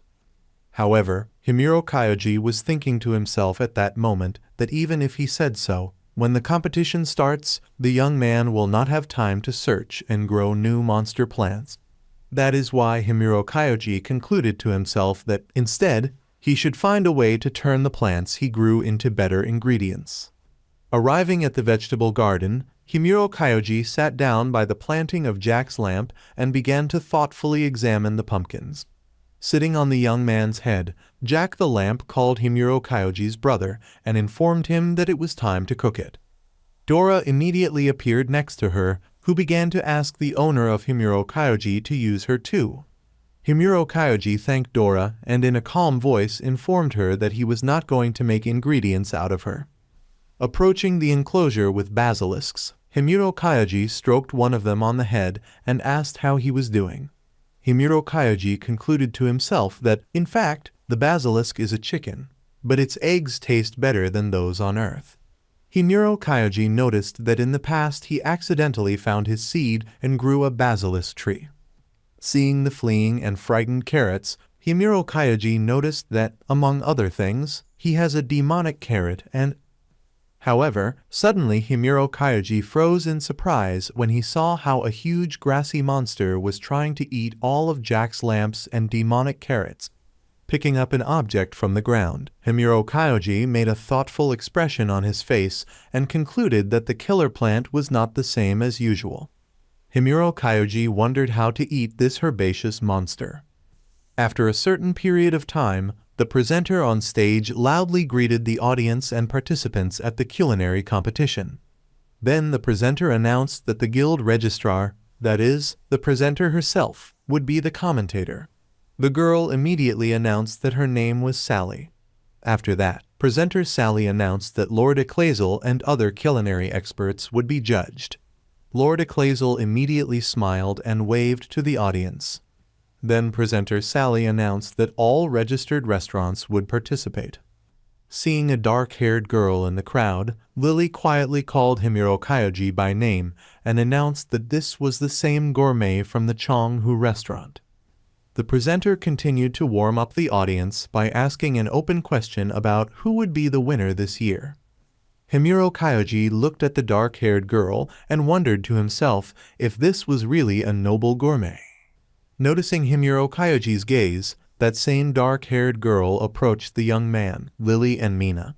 Smiling slightly, the noble gourmet asked Himuro Kyoji if this young man was really the one who grows monster plants. To which the young man agreed and said that his name was Himuro Kyoji. Continuing to smile, the noble gourmet invited Himuro Kyoji to arrange a small competition. At the same moment, Himuro Kyoji made a scared expression on his face and shouted, asking again about the competition. Grinning, the dark-haired girl announced that if Himuro Kyoji wins, he will be able to do whatever he wants with her. Upon hearing this, Himuro Kyoji, Lily, and Mina opened their mouths in shock and bulged their eyes. Himuro Kyoji blushed slightly and began to ask himself questions about what was wrong with her, and what if he could do something with such a beauty. While Himuro Kyoji was thinking about all this, that dark-haired girl again suggested Himuro Kyoji to arrange a good competition. Then the dark-haired girl announced that her name was Fides, and she comes from Gourmets. Grinning, Fides asked Himuro Kyoji to take pity on her. Raising her hand up, presenter Sally smiled broadly and loudly apologized for making them wait. Then presenter Sally announced that the competition was starting right now. A few moments later, the chefs of the various restaurants that participated in the competition began to bring dishes to the judges. While tasting each dish, the judges showed different rating plates. 2, 3, 4, 6, 7. Lord Ecclesall wiped his mouth with a white cloth napkin and showed the dishes a grade of 5. The highest rating so far was only an 8. The chefs of those restaurants were very upset with the results. At the same time, Gourmet Fides and the employees of the Chonghu restaurant continued to actively prepare their dish. Upon seeing the sea monster, the delighted crowd roared, shouting the question of whether it was really a sea kraken. As soon as the workers brought all the ingredients, Gourmet Fides quickly and deftly cut all the ingredients and prepared the dish. After some time, the presenter Sally loudly announced that the participants from the Jianghu restaurant had finished. Then host Sally announced that the participants from the Jianghu restaurant had prepared dishes such as pineapple salad, sliced Karen squid and dragon steak covered with nut-bearing lotus sauce. Upon hearing this, the crowd roared in delight, and other participants began to panic, realizing that their dishes were not as innovative as those of Jianghu's restaurant.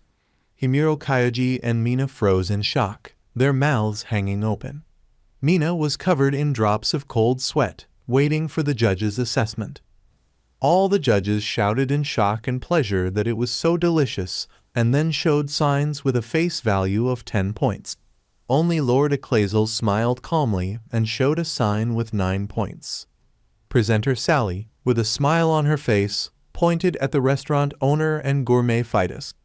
Then the host Sally reported that everything happened as expected from last year's winner of the restaurant, Jianghu. Then the presenter Sally reported that the noble Gourmet Fides and the Chonghu restaurant have the highest score, which is 9.9. Then presenter Sally pointed out that Mina's restaurant is participating for the first time. When Himuro Kyoji and Mina, trembling with excitement, went up on stage, presenter Sally announced in a confident voice that, thanks to the improvement in the quality of its ingredients, Mina's restaurant was now working faster. Then the smiling and cheerful presenter Sally announced that the number of members of the club of fans of the lovely hostess was growing very quickly. Presenter Sally immediately announced a representative of the young restaurants, namely Mina's restaurant. Himuro Kyoji put his hand on the shoulder of Mina, who was trembling with excitement, and with a smile on his face showed her a gesture with his finger raised up when she turned around. Mina blushed, appreciating the support of her friend named Himuro Kyoji. At that moment, presenter Sally introduced Mina's restaurant assistant as well. Presenter Sally reported that this is the one who grows monster plants and his name is Himuro Kyoji, or just Kyo. Upon hearing this, the participants and the public immediately began to furiously discuss that it was really Himuro Kyoji who was growing monster plants. One of them immediately wondered if it was too dangerous, to which another person reported that he had already tried the ingredients of Himuro Kyoji, and they were just great. Then this man wondered aloud if these monster plants had attacked anyone at all. Lily stood in the crowd and just smiled. After taking the plates with their competition dishes, Himuro Kyoji and Mina apologized to the judges for making them wait. After serving the dishes, Mina and Himuro Kyoji reported that Jack's lamp soup, lightly fried demonic carrots with mandrake flour and basilisk meat baked in a sauce from a killer plant, were in front of the judges. After introducing the dish, Himuro Kyoji smiled slightly and closed his eyes, remembering to himself how Jack the lamp was sulking and wondering why it wasn't cooked. Himuro Kyoji also recalled how a mandrake named Dora smiled and noticed that the young man was using only her flour, which would soon grow back. Himuro Kyoji blushed slightly and silently thanked his friends, the monster plants. The judges, with indifferent faces, took a piece and began to chew, making thoughtful faces. The crowd froze in anticipation of the results. Lily folded her hands and touched her lips, worried about Mina and Himuro Kyoji. Mina was trembling violently and continued to be nervous. Himuro Kyoji was covered in drops of cold sweat and clenched his fists, worried about whether they could win the competition or not. Suddenly, one of the judges, Lord Ecclesall, trembled violently and lowered his head down. Himuro Kyoji drew his eyebrows together and pursed his lips. Mina closed her eyes and blushed with excitement. Lily's eyes bulged with tension. Noble Gourmet Fightus was waiting for the results with a grin on her face. At the same second, the judges, one by one, began to show a score of 10 points. The crowd of the audience and participants asked in surprise that Mina's restaurant had really received only dozens. Then those people began to notice the fact that Mina's restaurant received the highest maximum rating. Presenter Sally was about to announce the result of Mina's restaurant, but at the same moment, the Noble Gourmet Fightus came out in front and shouted, telling the leading Sally to stop. Knitting her eyebrows to the bridge of her nose and spreading her arms to the sides, the Noble Gourmet Fightus confidently announced that she cooked exclusively from first-class ingredients. Wondering aloud how she could have lost it all, Gourmet Fightus announced in a firm and stern voice that she demanded an explanation. Himuro Kyoji at this moment pulled his eyebrows to the bridge of his nose and concluded to himself that not only good ingredients, but also the skills of a Noble Gourmet Fightus are also simply incredible. Himuro Kyoji also concluded to himself that in such a situation, it would be very difficult for the Gourmet Fightus to accept his defeat. Suddenly, one of the judges, Lord Ecclesall, turned to the Noble Gourmet Fightus and informed him that he had an answer to this question. Then Lord Ecclesall handed Gourmet Fightus a plate of soup from Jack's lamp and told him to try it. Noble Gourmet Fightus immediately went to the judge's table and tasted some soup from Jack's lamp, which was prepared by Mina and Himuro Kyoji. After tasting all the competitive dishes of Mina's restaurant, Gourmet Fightus froze with a fork in her mouth and bulged her eyes in shock. Then Gourmet Fitus abruptly picked up a plate from the table and sipped even more soup from Jack's lamp. After lowering the bowl of soup, the noble Gourmet Fitus froze with her eyes bulging with pleasure. Then, blushing deeply with pleasure, Gourmet Fitus abruptly held out a plate towards Himuro Kyoji and screamed, asking the young man that he really had prepared a sauce from a killer plant. Himuro Kyoji drew his eyebrows to the bridge of his nose and warily examined the dark-haired girl. Noble Gourmet Fitus screamed again, telling the young man to answer. At the same moment, there was something under the blanket near Himuro Kyoji. Himuro Kyoji confidently took up the bedspread and informed the noble Gourmet Fitus that it would be much easier if this dark-haired girl tried it herself. After these words, Himuro Kyoji confidently took off the veil and announced that this was the answer itself. Upon seeing this, Gourmand Fitus, Lord Ecclesial, and the other judges opened their mouths in shock and froze. Upon seeing the killer plant, Gourmet Fitus pulled her eyebrows to the bridge of her nose and shouted a question about why this killer plant did not attack. Himuro Kyoji also frowned and reported that it was all because this killer plant was grown on sandy soil. Noble Gourmet Fitus immediately began to argue and shout that she did not believe in it. Then Gourmet Fitus began to ask how this killer plant could be grown in such a place. Suddenly, Himuro Kyoji calmed down and announced in a completely neutral voice that this was an agricultural technique. Himuro Kyoji then reported that monster plants that were grown on such soil lose their innate instincts and become very tasty. Stroking the killer plant with his hand, Himuro Kyoji reported that at first this species attacks people and animals not because they need food, but only because they are very energetic. Himuro Kyoji explained this by saying that this is why they are very violent. Looking at the shocked face of Gourmet Fitus, Himuro Kyoji said that this can be understood if you apply that agrotechnical technique. Himuro Kyoji also noticed that when using such an agrotechnical technique, killer plants do not attack people, but focus on growing more fruits. Summing up, Himuro Kyoji smiled slightly and said that if successful, these fruits can be eaten. With these words, Himuro Kyoji plucked the fruit of the killer plant and handed it to the noble Gourmet Fitus. Taking a bite out of the shock, Gourmet Fitus chewed it carefully and closed her eyes, finally concluding to herself that she had lost.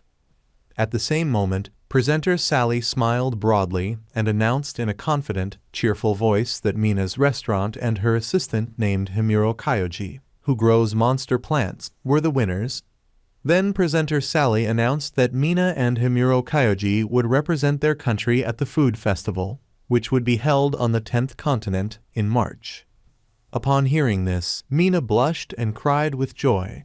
Continuing to shed tears, Mina rushed into the strong arms of a joyful Himuro Kyoji, who was smiling broadly. The guys were happy and very happy to win. At the same moment, the other participants and the whole crowd of the audience loudly shouted their congratulations. Some of them asked Himuro Kyoji not to forget to sell the fruits of the killer plant to them next time. One of the girls even screamed that she really likes Himuro Kyoji now. Another girl with a wide smile on her face shouted that she really wanted to try the dish that struck down the noble Gourmet Fitus. Another person from the crowd shouted loudly that he would definitely visit Mina's restaurant. Himuro Kyoji, Lily and Mina stood in the center and smiled broadly, rejoicing at the victory to the roar and roar of the cheering crowd. Lord Ecclesial stood behind them, his hands folded in front of him. And on the other hand, there was a frustrated Gourmet Fitus, who looked down at the floor and was sad.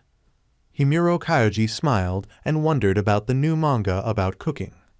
After a certain period of time, the noble Gourmet Fitus peeked out from behind a tree and closely watched Himuro Kyoji. Looking closely at the young man's face, Gourmet Fitus smiled and noticed that she had found him. Himuro Kyoji himself was holding boxes with various fruits of monster plants in his hands at that moment and was communicating with Lily. The young man asked Lily for forgiveness for forcing her to help.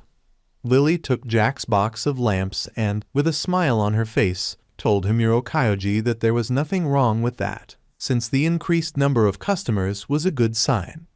Lily believed that all this was due to their victory in that competition. Suddenly, from Himuro Kyoji's house, Jack's lamp was heard shouting loudly, calling Himuro Kyoji by name.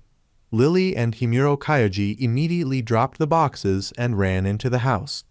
Once at home, Himuro Kyoji called Lamp Jack by name and loudly shouted a question about what had happened.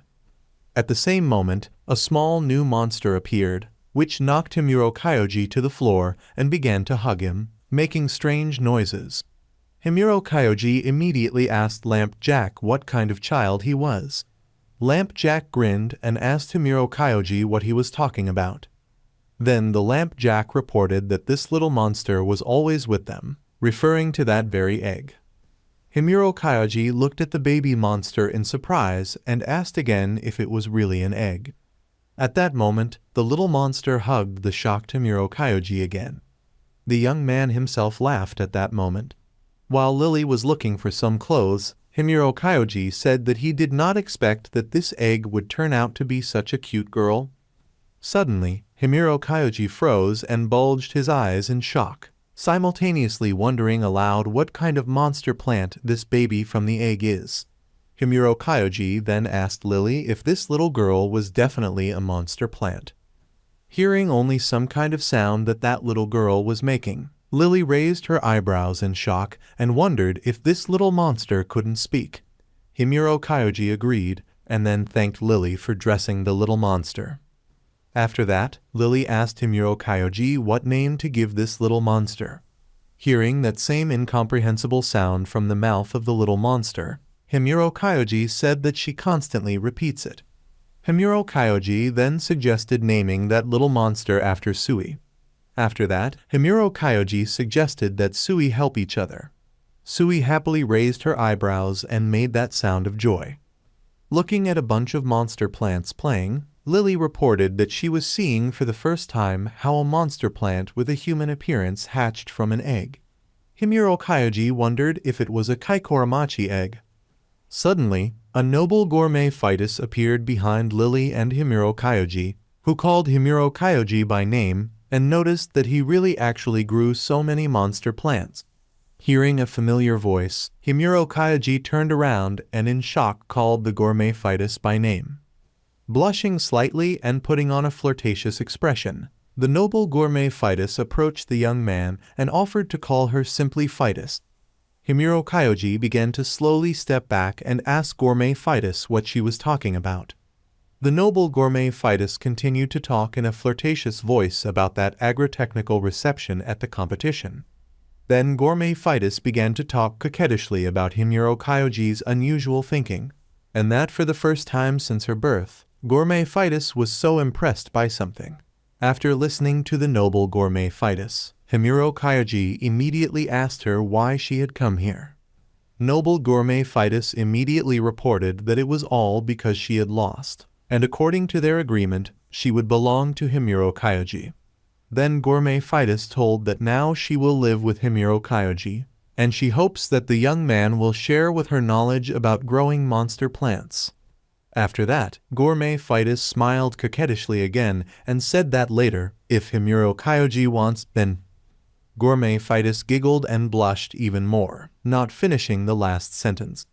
Wondering if gourmet fetus was really one of those, Himuro Kyoji pulled his eyebrows to the bridge of his nose and, waving away gourmet fetus, said in a dissatisfied voice that he would not remember such a promise. Himuro Kyoji then politely asked gourmet fetus to go home in that case. Noble gourmet fetus made a sad expression on her face and pouted, saying that she was ordered to be with Himuro Kyoji. But upon hearing this, Lily and Himuro Kyoji froze and bulged their eyes in surprise, focusing on the gourmet fetus. Lily immediately frowned at the bridge of her nose and wondered to herself if it was really the 5 heroes who ordered the gourmet fetus to do this.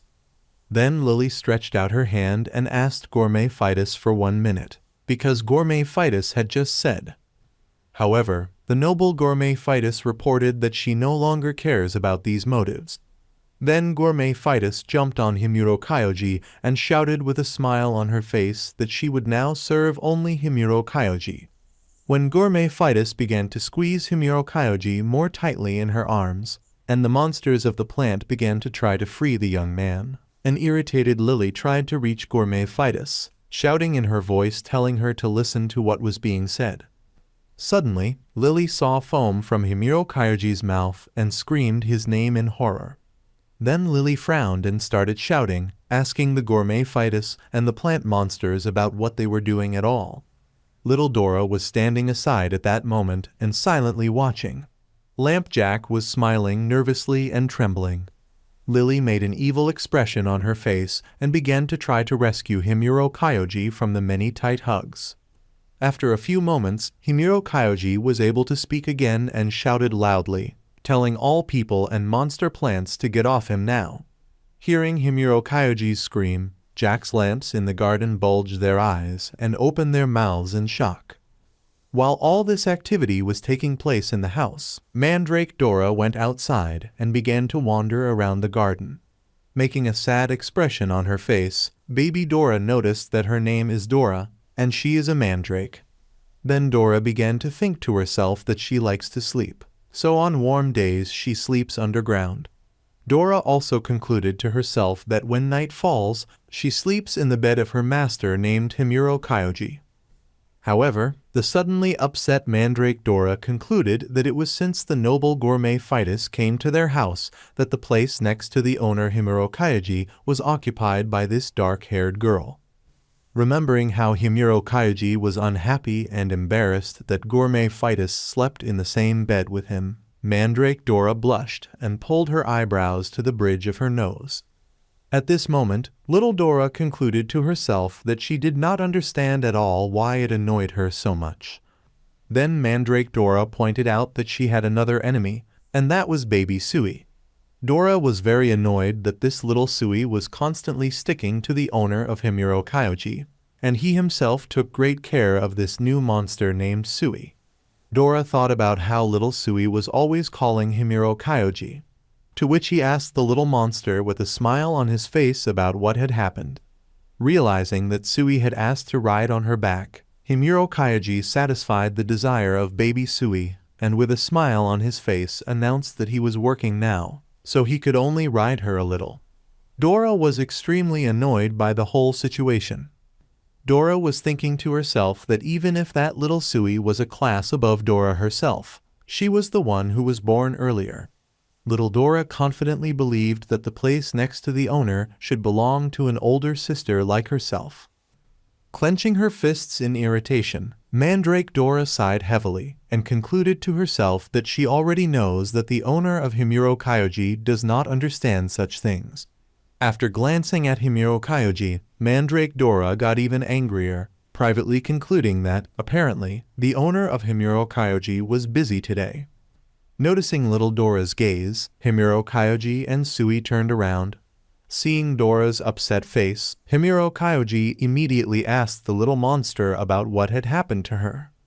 Baby Dora looked down, and then just abruptly turned around and left. When baby Dora went a little ahead, tears immediately gushed from her eyes. Hearing the soft crying of Dora's mandrake, one of Jack's lamps turned around and looked in surprise at the little monster plant. Baby Dora cried bitterly and reflected to herself and concluded that before she often climbed on the head or shoulders of the owner of Himuro Kyoji in order to sleep, but now she can no longer do so. Little Dora pursed her lips, thinking that now a wyvern is sitting on Himuro Kyoji's head, and urine usually lies on his feet. Also, baby Dora was offended by the fact that Himuro Kyoji has a close relationship with Jack the Lamp, and especially close with a girl in armor named Lily. Mandrake Dora was aware that this relationship between Lily and Himuro Kyoji was completely different from that with baby Dora, the monster plant. Mandrake Dora understood that between Lily and Himuro Kyoji there was precisely a human-to-human connection. After that, Mandrake Dora began to accelerate and run even faster. However, after a while, baby Dora fell down and began to cry very loudly again. Turning towards Himuro Kyoji's house, a small plant monster named Dora concluded to herself that she did not think at all that it made sense for her to be near the owner named Himuro Kyoji now. Suddenly, it started to rain heavily. Baby Dora continued to lie on the ground and cry. However, suddenly and abruptly, the rain seemed to have stopped, although it was still dripping around Baby Dora. Surprised, Mandrake Dora raised her head up and bulged her eyes in shock. In front of her was a jack-o'-lantern, which at that moment, just the same, was covering Baby Dora from the rain. Lamp Jack smiled and greeted Mandrake Dora. The little monster called Jack's lamp by name with surprise in her voice. After some time, Jack the lamp and Dora the mandrake hid from the rain under a tree. Lamp Jack looked down and informed little Dora that if she went far away, then everyone else would worry. Then the Lamp Jack asked little Dora about what had happened to her. Baby Dora put her head on her knees and sadly announced in her voice that she felt so strange.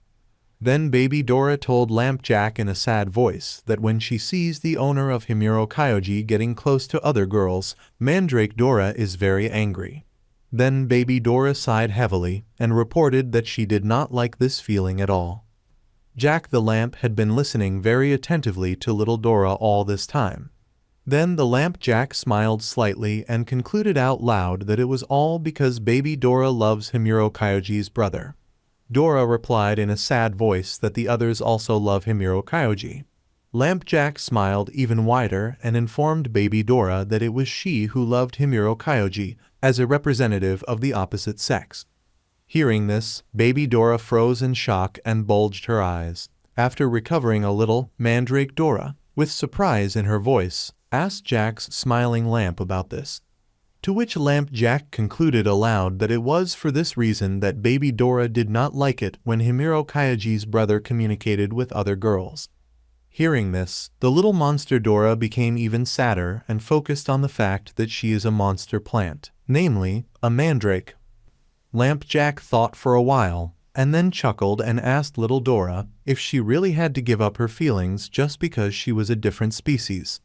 Then Lamp Jack told Mandrake Dora to think about why she loves Himuro Kyoji, instead of her usual thoughts about the reasons that little Dora does not like. After these words, little Dora realized that after spending these peaceful days with the owner of Himuro Kyoji, she was strongly attracted to him.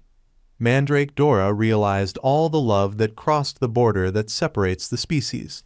Before that, Baby Dora was completely unaware that she loved Himuro Kyoji. Flushed with embarrassment, Baby Dora finally realized that she loves her master Himuro Kyoji. Coming out of her reverie, the little monster plant named Dora smiled broadly and thanked Jack the Lamp. To which Lamp Jack, as always, broke into a grin and nodded to Mandrake Dora. However, suddenly some creepy monster in a witch's hat appeared. Baby Dora and Lamp Jack froze in shock when they saw the strange monster. This creepy monster came closer and stretched out its clawed paws towards the monster plant. Then this monster called out in a creepy voice to Mandrake Dora and released its energy. At the same moment, Mandrake Dora lost the ability to move her body and began to tremble. Then that monster plunged the Mandrake Dora into a sphere of its powerful energy. Dora tried to pull away, but in vain. Upon seeing this, Lamp Jack's eyes bulged in horror. Then Lamp Jack pulled his eyebrows to the bridge of his nose and growled in an evil voice, telling that monster to let Baby Dora go. The creepy monster in the hat ignored Jack's lamp and pulled the sphere with Mandrake Dora to himself. Lamp Jack, not going to delay, immediately attacked that monster in the hat.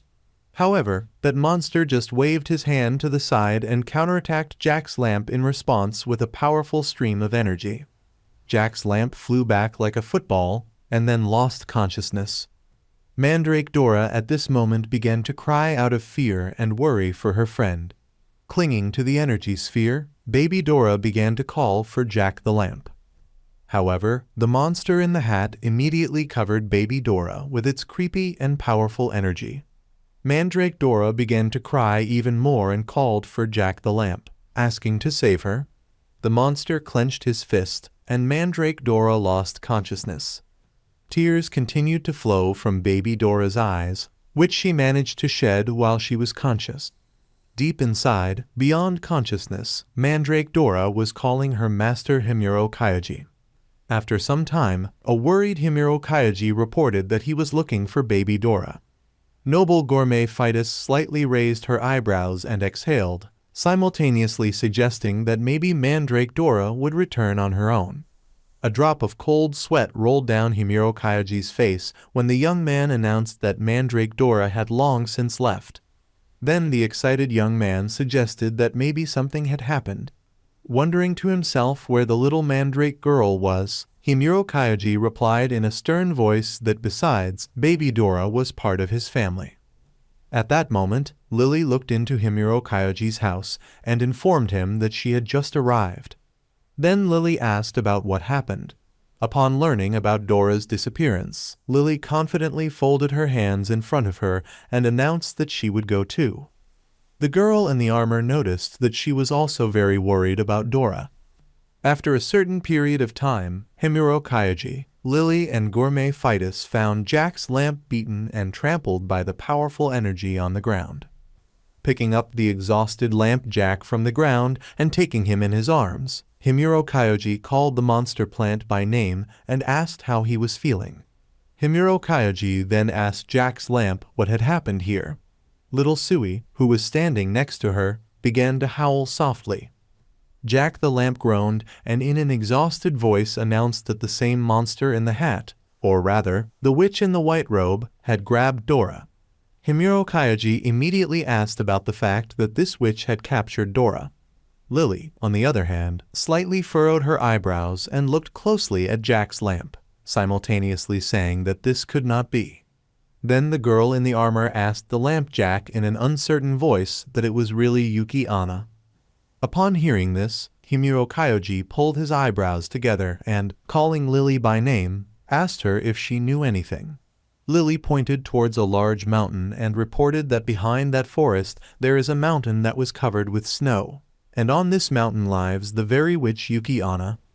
Then Lily reported that an army had been sent there to defeat the witch. However, after that, Lily reported that all those army men were frozen at the entrance, but fortunately they did not die. Lily pursed her lips and looked down. Himuro Kayaji immediately asked Lily why this witch needed Dora. Lily was silent. Himuro Kayaji got nervous and called Lily's name. Gathering her thoughts, Lily reported that the Witch Alliance was very dangerous. Lily noticed the fact that, although they are people, they are also enemies of people. Lily then reported that there was a rumor that they were related to the deceased demon lords. Upon hearing the words about the demon lord, Himuro Kayaji bulged his eyes in shock and wondered if he should regret that he had not met the demon lord. Out loud, Himuro Kayaji asked Lily and the others if they would go to the witch. The guys immediately agreed. Lily was very tense and looked towards the mountain. Himuro Kayaji confidently announced that then they were going forward to Mount Yuki Onna. At the same time, in her castle, Yuki Onna was walking up the stairs with Mandrake Dora in her hand and breathing heavily. Mandrake Dora was still unconscious. Suddenly, the white-robed witch, Yuki Onna, covered with drops of sweat, remembered how in the distant past she was called by the name of Isu, and was told that raising monsters was not evil at all.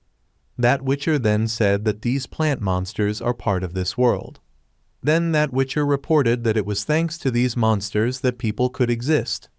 The adult witcher believed that these monsters were not something as simple as friend or foe. The witcher also said that people with this mindset came together, and those who started living with monster plants were called witches. Yuki Onna Isu began to reflect to herself that her older brother was a wise and excellent witcher. Yuki Onna Isu believed that her older brother was full of enthusiasm and began to study monster plants. Yuki Onna Isu privately concluded that she is weak, but can understand the thoughts of monsters. Yuki Onna Isu smiled slightly and noticed the fact that thanks to this ability she was able to become a link between species. Suddenly, Yuki Onna Isu remembered that, one day, her older brother found a dryad. Yuki Onna Isu realized that many kinds of medicines could be made from the blue hair of that dryad, so adventurers hunted her. Yuki Onna Isu remembered how they took care of that triad, and her wounds healed very quickly. Yuki Onna Isu started calling that dryad by the name of Dori. Yuki Onna Isu noticed to herself that she was very bad at communicating with people, but she always forgot about it when she was communicating with the Dryad Dori. Yuki Onna Isu concluded to herself that besides the Dryad Dori, she did not need friends at all. However, Yuki Onna Isu remembered that this happiness did not last very long. That's when the union of evil monster plants appeared, and people began to hunt all the witches who live with monsters. Yuki Onna Isu noticed the fact that, although they were called witches, they did not possess any power that they could resist. Yuki Onna Isu reflected that her parents and older brother sacrificed themselves so that she and the Dryad Dori could escape. Yuki Onna Isu and the Dryad Dori escaped deep into the snow-capped mountains. However, Yuki Onna Isu abruptly recalled that soon after that, Dryad Dori's health was getting worse and worse.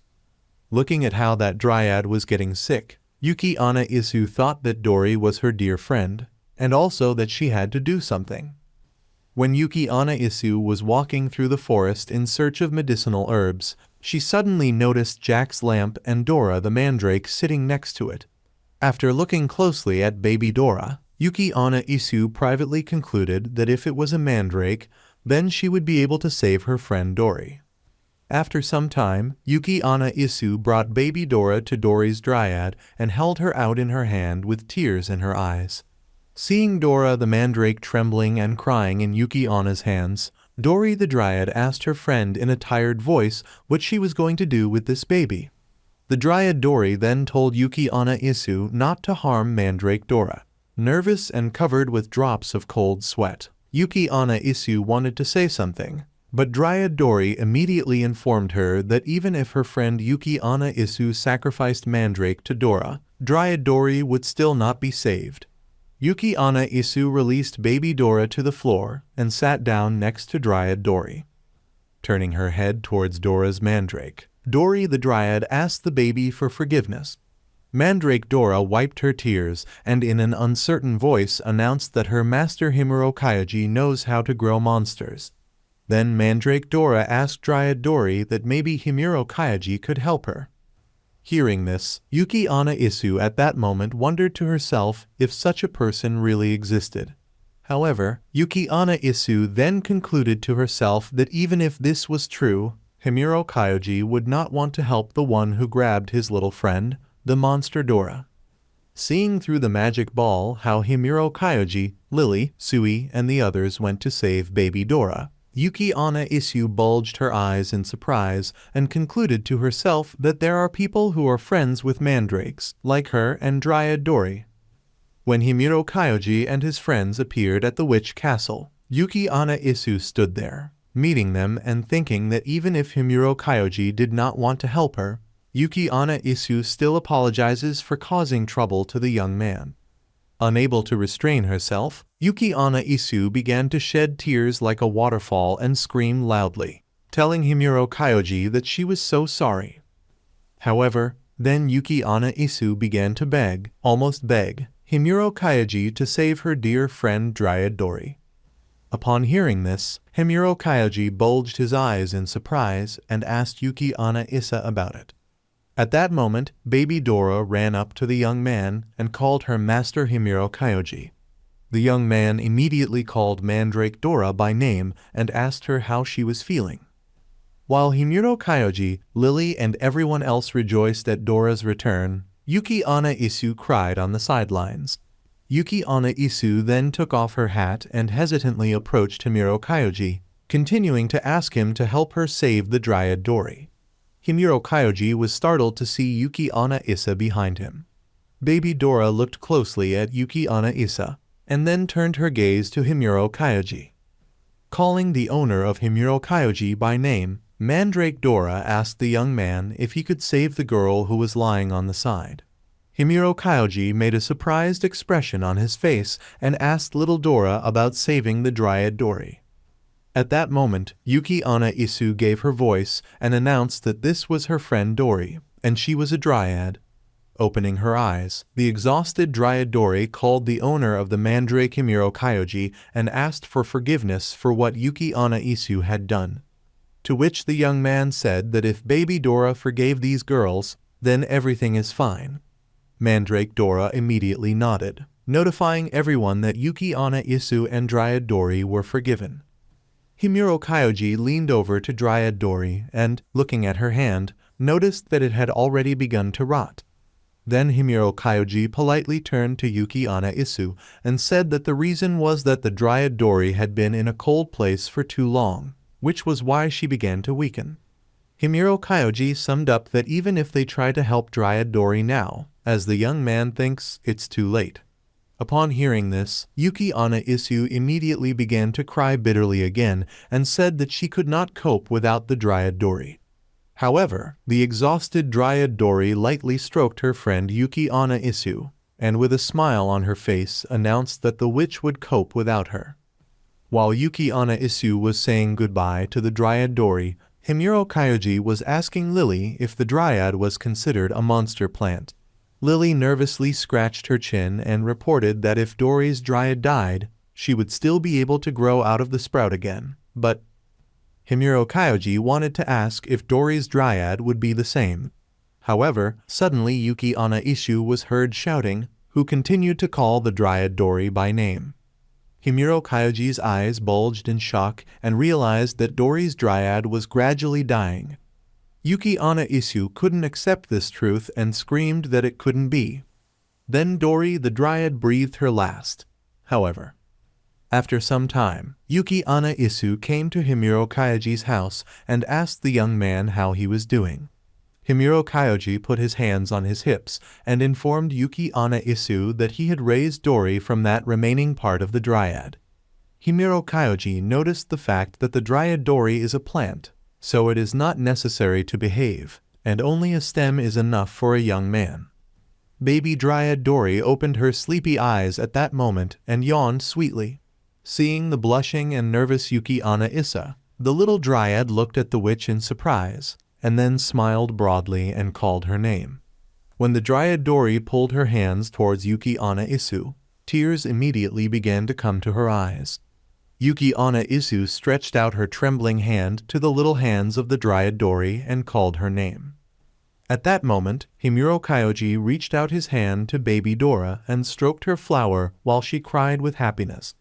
Yuki Onna Isu grabbed Himuro Kyoji's clothes with her hand and, looking at his surprised face, thanked him with tears in her eyes for saving the Dryad Dori.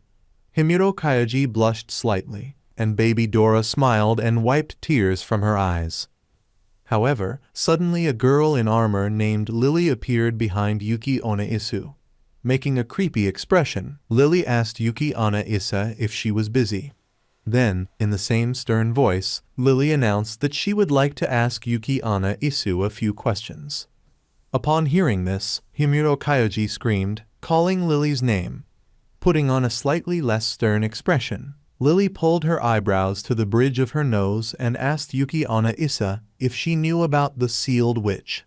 Yuki Onna Isu agreed in an uncertain voice, simultaneously announcing that this was the first time she had heard about it. Lily then asked another question, which was whether Yuki Onna Isu had ever attacked people. Yuri Onna Isu blushed deeply, and then began to shout loudly that this was not the case, and she had never done so. While shouting all these words, Yuki Onna Isu was trembling very much. Lily carefully watched Yuki Onna Isu's reaction, and then abruptly turned to the side and briefly reported that then she believed Yuki Onna Isu. Himuro Kyoji abruptly grabbed Lily's hand and called her name. Then, an agitated Himuro Kyoji asked the girl in armor about what was wrong with that witch. Lily made a sad expression on her face and reported that the Union of Witches had taken away a dear person from her. Himuro Kyoji let go of Lily's hand in shock and asked her about it. The girl in the armor ignored the question and just left. Yuki Onna Isu made a sound of surprise and nervously approached Himuro Kyoji. Himuro Kyoji watched Lily go at that moment and wondered to himself who this dear person was for Lily.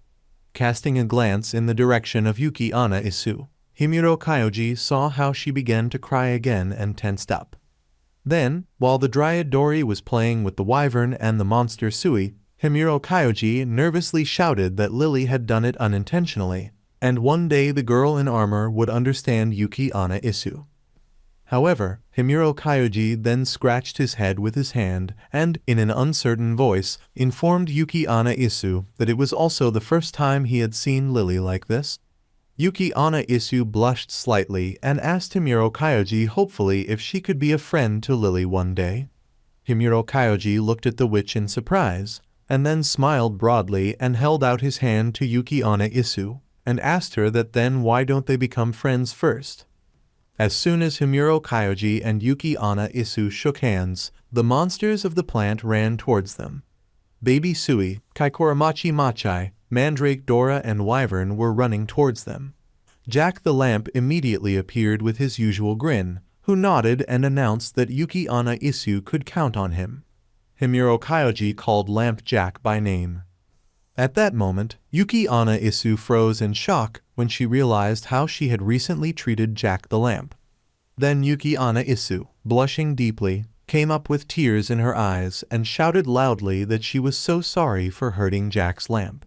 With these words, Yuki Onna Isu bowed deeply to Jack the Lamp. Looking at the drops of cold sweat on Yuki Onna Isu's face, Lamp Jack made a stern expression, and then exhaled and broke into a smile. Continuing to smile, Lamp Jack reported that he had heard everything that Yuki Onna Isu wanted to save the Dryad Dori. Then Lamp Jack asked Yuki Onna Isa to be kinder to him from now on. Yuki Onna Isu burst into tears again, but this time from happiness. Yuki Onna Isu then asked her newly minted friends to take care of her. After a certain period of time, the joyful baby Sui sat right on the head of Jack's lamp and rode on it. Already rather tired, Jack sighed heavily and asked little Sui to stop, since he is not a pony. Noticing this, little Dora in Himuro Kyoji's pocket poked her index finger to the side and called her master. Himuro Kyoji gasped and asked about what was happening again. After removing baby Sui from Jack's lamp, Himuro Kyoji began to tell the little monster that it was dangerous and she could get hurt.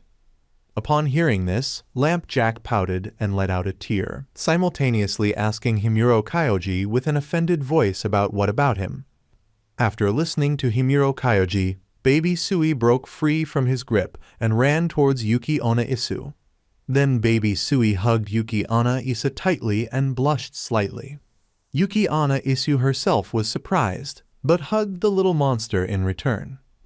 When the noble gourmet Phytus brought cups with a drink to the table, Himuro Kyoji asked Yuki Onna Isu for forgiveness for Sui, because this witch came all this way to see the Dryad Dori, but Yuki Onna Isu gasped in surprise and reported that everything was fine.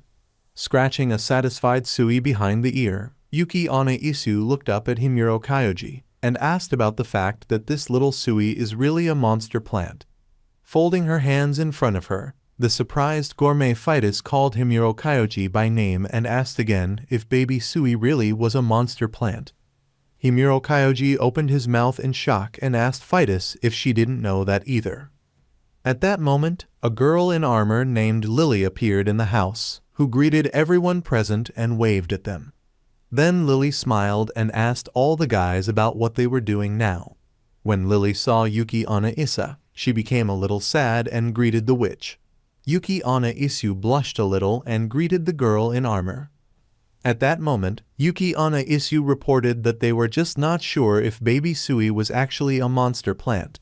Lily chuckled thoughtfully and reported that baby Sui hatched from an egg that Himuro Kyoji found in the forest. Noble gourmet Phytus nodded uncertainly. Lamp Jack and baby Machai were at that moment eating cookies that were lying on the table. Lily also reported that it had been 6 months since Himuro Kyoji brought the egg from which baby Sui hatched. Gourmet Phytus said she couldn't even believe it. Yuki Onna Isu said that it was incredible. However, then Yuki Onna Isu sipped a little drink from a cup and reported that there were simply cases when monster plants with human appearance were born. The guys immediately asked Yuki Onna Isa in unison if this was true. Yuki Onna Isu wanted to talk about what was going on, but at the same second, baby Sui jumped on Himuro Kyoji's lap. The young man started in surprise and screamed, calling Sui by name and asking the little girl about what happened. Happy baby Sui smiled naively and opened her hands, in which there were 2 butterflies. Picking up the cookie, Lily smiled and announced that these were butterfly flowers. Then the girl in the armor told that when these butterfly flowers bloom, they turn into plants of monsters that look like butterflies and fly away. Lily also noticed the fact that these flowers are very rare, so they are called plants of good luck. Suddenly, baby Sui made a sound and spread her arms to the sides, handing Lily and Himuro Kyoji 1 butterfly flower each. Lily froze in surprise. Himuro Kyoji smiled and, after asking little Sui if this flower was for him, thanked the little monster for it. Then Lily threw a butterfly flower up and told them that if you touch them and give an order, these butterfly flowers will hang wherever a person wants. Lily blushed slightly and smiled broadly, addressing baby Sui by name and saying more thanks to her. The girl in armor also promised the little monster plant that she would definitely take care of this flower butterfly. Looking at the girl in armor named Lily, Himuro Kyoji blushed deeply from embarrassment, and his flower butterfly flew next to him. However, suddenly Himuro Kyoji heard a loud knock on the door and blushed very much. Grabbing a flower butterfly, Himuro Kyoji pulled his eyebrows to the bridge of his nose and stood up from the table. Approaching the door, Himuro Kyoji wondered aloud who it could be. However, Himuro Kyoji abruptly and suddenly froze, horrified, wondering to himself if it was really those stupid pseudo-adventurers again. Himuro Kyoji then asked another question about whether they had really come for his baby Sui. At the same moment, Himuro Kyoji gave baby Sui into the hands of Gourmet Fightus and told everyone else to hide inside. Himuro Kyoji armed himself with a large hoe, and Lily with her sharp sword. The 2 then walked to the front door. As soon as Himuro Kyoji and Lily opened the door, confetti and tinsel suddenly appeared. Himuro Kyoji opened his mouth in shock, and Lily froze. There was a sweet girl in front of them, who informed them that she was pleased to meet Lily and Himuro Kyoji. Then this girl announced that her name is Mikoshi, and she is the goddess of this world. Then the goddess Mikoshi turned to the young man and clarified that this young man must be the same Himuro Kyoji. The goddess Mikoshi noticed the fact that, although they had just met, she was always watching the young man. Little Sui and Lily stood silently and looked at the goddess Mikoshi with wide eyes. Himuro Kyoji arched his eyebrows in surprise and asked the goddess Mikoshi about who she was. The goddess Mikoshi broke into a wide smile again and announced that she had just said that her name was Mikoshi and she was one of the goddesses of this world. Then the goddess Mikoshi announced that Himuro Kyoji could simply call her by her first name Moken. At that moment, Himuro Kyoji made a tired expression on his face and wondered to himself that it was true that spring was coming very soon. Then Himuro Kyoji concluded to himself that spring was coming, and then a beautiful girl appeared out of nowhere, referring to the goddess Mikoshi Moken, but with a mental disorder. Himuro Kyoji sighed and silently noticed how sorry he was. However, suddenly the goddess Mikoshi Moken pouted and clenched her fists, simultaneously shouting that it was very rude. Then the goddess Mikoshi Moken informed Himuro Kyoji that, may the young man know that she is a real goddess. Himuro Kyoji was slightly worried, wondering to himself if this goddess Mikoshi Moken had really read his mind. Then Himuro Kyoji turned to a very trembling Lily and asked her to say at least something at all. The armored girl was silent for a few more moments, but then covered her mouth with her hand in shock and blushed. Covered with perspiration, Lily loudly shouted a question about whether this was really the same goddess Mikoshi Moken. Lily's eyes bulged in shock and asked if it was serious. The pleased goddess Mikoshi Moken replied with firm agreement and asked Himuro Kyoji if he believed her now. After looking at the shocked monsters of plants, the noble Gourmet Fightus and Yuki Onna Isu, the goddess Mikoshi Moken noticed the fact that she is just a religious symbol, so there is nothing unusual about this. Suddenly, the goddess Mikoshi Moken broke into a slight smile and informed Himuro Kyoji that in any case, she would like to ask the young man for something. The goddess Mikoshi Moken, with a smile on her face, asked the young man if he would mind listening to her. The goddess Mikoshi Moken noticed that she would also tell about who baby Sui really is. Upon hearing this, Himuro Kyoji bulged his eyes in surprise and then turned his gaze to baby Sui, who was clinging to the young man's leg at that moment. Himuro Kyoji concluded to himself at that moment that he was not quite sure what he understood, but he had no choice, because otherwise he would be tormented by doubts.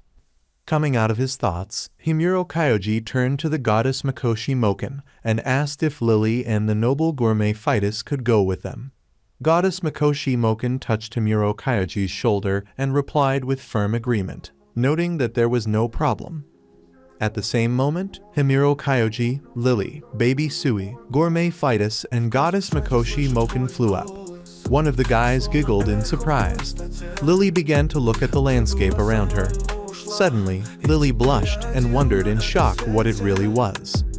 The goddess Mikoshi Moken broke into a smile and agreed to Lily's suggestion that it was a world tree. Himuro Kyoji, Lily, baby Sui, gourmet Phytus, and goddess Mikoshi Moken landed at the top of that very tree of the world. When Himuro Kyoji asked about the world tree, the goddess Mikoshi Moken reported that no one had ever set foot here before. Suddenly, Himuro Kyoji turned around and informed everyone present that, by the way, the tree of the world is usually called the Tree of Life. The goddess Mikoshi Moken told about that very ancient tree of life. The goddess Mikoshi Moken reported that after eating the fruit of wisdom in order to gain knowledge in the universe, Adam and Eve then ate the fruit of life in order to gain immortality. After that, the goddess Mikoshi Moken told that Adam and Eve had reached the level of gods, and therefore the gods hated and expelled them. Summing up, the goddess Mikoshi Moken reported that this is the tree of life from the legend of the Garden of Eden. Also, the goddess Mikoshi Moken reported that the tree of life was born from one of the 10 Sephiroth. Suddenly, the goddess Mikoshi Moken noticed the fact that, of course, people from another world would have other knowledge. Himuro Kyoji put his hands in his pockets and noticed that, at least on Earth, the story is different. After that, the goddess Mikoshi Moken began to talk about the fact that there are 10 continents in this world. Then the goddess Mikoshi Moken reported that once there was one tree of life on each of the continents, but in the end 6 of them died and only 4 trees of life remained. Summing up her entire story, the goddess Mikoshi Moken politely addressed Himuro Kyoji by name and informed him that, in this case, she wants the young man to grow the tree of life anew. Upon hearing this, Himuro Kyoji froze in surprise and immediately asked the goddess Mikoshi Moken about it. Himuro Kyoji then repeated the words of the goddess Mikoshi Moken that there were only 4 trees of life left. At that moment, Lily pulled her eyebrows to the bridge of her nose and said in a stern voice that this happened only because people cut down the rest of the trees of life. Upon hearing this, Himuro Kyoji turned blue with horror and screamed, asking the girl in armor that people had really cut down the trees of life. Suddenly, the goddess Mikoshi Moken called Himuro Kyoji by name and informed him that now no one calls these large trees the Tree of Life anymore. Swallowing, the goddess Mikoshi Moken announced that the trees of life are now called demonic trees. Himuro Kyoji froze in horror, repeating the new name of the Tree of Life, the demonic tree. A drop of cold sweat rolled down the young man's face when Himuro Kyoji concluded to himself that the demonic tree was the exact opposite of the Tree of Life. While baby Sui was busy with the fruits of the Tree of Life, the goddess Mikoshi Moken informed Himuro Kyoji that, as a young man can see, every monster plant is born from a seed. Then the goddess Mikoshi Moken asked Himuro Kyoji a rhetorical question about where this seed comes from. After that, the goddess Mikoshi Moken answers her own question, simultaneously informing Himuro Kyoji that all these fruits and seeds of plant monsters appeared from the Tree of Life. The goddess Mikoshi Moken noticed the fact that when the seeds began to grow, many kinds of monster plants appeared. A girl in armor named Lily lowered her head down and with sadness in her voice reported that it was for this reason that people believe that the Tree of Life, which generates monsters, is also a monster in itself. Noble Gourmet fight aside and summed up Lily's words by saying that in the end, people cut down all the trees of life. The blushing goddess Mikoshi Moken tearfully said that everything was true, and then wondered aloud if these people were too cruel. A tear rolled down the face of the goddess Mikoshi Moken when she began to say that monsters are also part of this world, but people see them only as hunting trophies. The goddess Mikoshi Moken growled about how angry she was about the whole situation, and then wondered why humans and monsters couldn't live in peace. Clenching her fists, the goddess Mikoshi Moken reported that about a century ago people learned about where the monster plants come from. The goddess Mikoshi Moken sighed and told that it was since then that people began hunting for the so-called demonic trees. A young man named Himuro Kyoji at this moment concluded to himself that monsters are an important part of this world, as well as animals and plants in the real world of Himuro Kyoji. At the same moment, Himuro Kyoji made a worried expression on his face and announced that if the monsters were exterminated, then people would also be in danger of extinction. Goddess Mikoshi Moken blushed slightly and completely agreed with the young man's words. However, then the goddess Mikoshi Moken noticed the fact that even in such a situation, a group of monster killers appeared and upset the balance. Upon hearing this, Lily abruptly opened her eyes and announced that this was the Great Six. Knitting her eyebrows to the bridge of her nose, the girl in armor immediately explained that these are the so-called heroes who managed to destroy the demonic trees. Lily started talking about how the tree of life reaches the clouds, but Lily suddenly stopped talking. The noble gourmet Fides, with a sad expression on her face, reported that about those who managed to accomplish such a feat, there is a saying that sounded something like that the Great Six have more honor, power, and authority than the king himself. Gourmet Fides immediately noticed that, in a sense, it is the people from the Big Six who rule this world. After listening to all this, the already shocked Himuro Kyoji was covered with many drops of cold sweat and informed the goddess Mikoshi Moken that he understood most of it, but still decided to clarify. Himuro Kyoji then asked the goddess Mikoshi Moken if she really wanted the young man to grow the trees of life anew. The goddess Mikoshi Moken smiled and nodded, simultaneously responding to the young man with a short agreement. Himuro Kyoji immediately pulled his eyebrows to the bridge of his nose and asked the goddess Mikoshi Moken about how he could do this. Then Himuro Kyoji began to shout that only God could grow the tree of life, and the young man himself would not be able to do this. The goddess Mikoshi Moken looked closely at Himuro Kyoji and put her index finger in front of her, simultaneously focusing on the fact that Himuro Kyoji has the ability of a god called Breath of Life. Based on this, the goddess Mikoshi Moken aloud concluded that in this case Himuro Kyoji is quite capable of doing this. Himuro Kyoji pointed at himself with his index finger and loudly shouted the question that did the goddess Mikoshi Moken really want to say that the young man had grown all those trees thanks to the ability called Breath of Life. To which the goddess Mikoshi Moken broke into a very sweet smile and, parodying the doorbell, announced that they had a winner.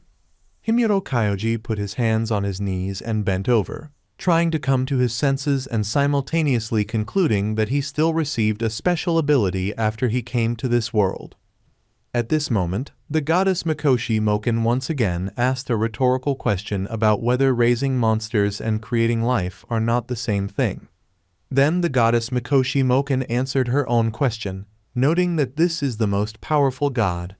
Upon hearing this, Lily covered her mouth with her hand in shock.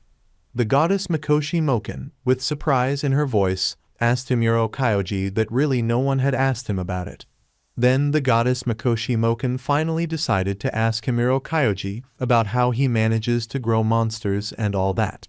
At that moment, Himuro Kyoji finally realized, so that's why everything was going so smoothly with the cultivation of monsters. Suddenly, the goddess Mikoshi Moken flashed her bright eyes and announced that now she needed Himuro Kyoji to create the core for a new tree of life. Showing a large gemstone that looked like a diamond, the goddess Mikoshi Moken announced that it was the core of the tree of life. Himuro Kyoji immediately asked the goddess Mikoshi Moken where he could find this core. The goddess Mikoshi Moken reported that it is located in the heart of the Tree of Life. However, when those bad people cut down the trees, they stole the kernels. Lily covered her mouth in shock when she heard this nasty information. Himuro Kyoji made a strange expression on his face and arched one eyebrow, simultaneously concluding aloud that, it turns out, those who cut down the Tree of Life now have the cores, that is, the Great Six. Realizing this, Himuro Kyoji cast a glance to the side and slowly began to be covered with drops of cold sweat. At that moment, Himuro Kyoji concluded to himself that these people from the Great Six had cut down the trees of life and were capable of killing top-class monsters. Himuro Kyoji was aware to himself that he couldn't just go to that Great Six and ask for the cores back. Noticing that he was cornered, Himuro Kyoji privately decided that he needed to politely decline the request of the goddess Mikoshi Moken. At the same moment, the goddess Mikoshi Moken smiled broadly and gasped, noticing what she had almost forgotten. Then the goddess Mikoshi Moken, with a wide smile on her face, announced that the trees of life support the flow of vital energy of this world, but there are only 4 of them left. The goddess Mikoshi Moken immediately announced that when these trees of life cannot support the flow, the end of the world will come. Upon hearing this, Himuro Kyoji froze, looking at the smile of the goddess Mikoshi Moken.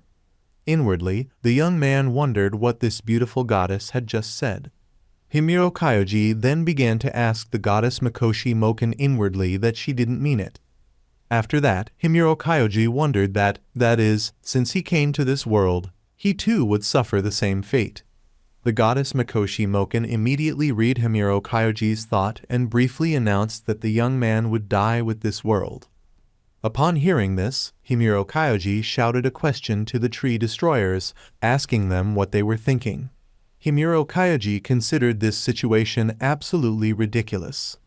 Then Himuro Kyoji spread his arms to the sides and asked the goddess Mikoshi Moken why she didn't just explain it to everyone, because the goddess Mikoshi Moken could just tell the Great Six about it. The goddess Mikoshi Moken smiled uncertainly and announced that she was only responsible for overseeing this world, so. Seeing that the goddess Mikoshi Moken could not find words, the nervous Himuro Kyoji suggested that perhaps this beautiful goddess had no right to interfere in people's affairs. The goddess Mikoshi Moken smiled slightly and agreed with Himuro Kyoji. Himuro Kyoji thought to himself at this moment that this world is inhabited by people, and they have the right to decide their own fate. Himuro Kyoji believed that in this case they could not blame the gods for their decisions. Suddenly, Himuro Kyoji asked the goddess Mikoshi Moken why she chose him. The goddess Mikoshi Moken blushed slightly and said that she had been watching for a long time and therefore became attached to this world, or rather to Himuro Kyoji himself, who found, raised, and saved many of his friends. The goddess winked at the young man and informed him that this was why she could no longer remain silent and came to ask the young man for help. After listening to the goddess Mikoshi, Himuro Kyoji exchanged glances with Lily. Himuro Kyoji then scratched his head and announced that he would collect the kernels and grow the trees of life. Himuro Kyoji concluded to himself that he had a chance in his new life, and he did not want to lose it, so he thanked him in advance. After some time, Himuro Kyoji and his friends returned home and greeted Yuki Anaisa, and then thanked her for looking after the house. Suddenly, the goddess Mikoshi Moken remembered what she wanted to tell about the true identity of baby Sui.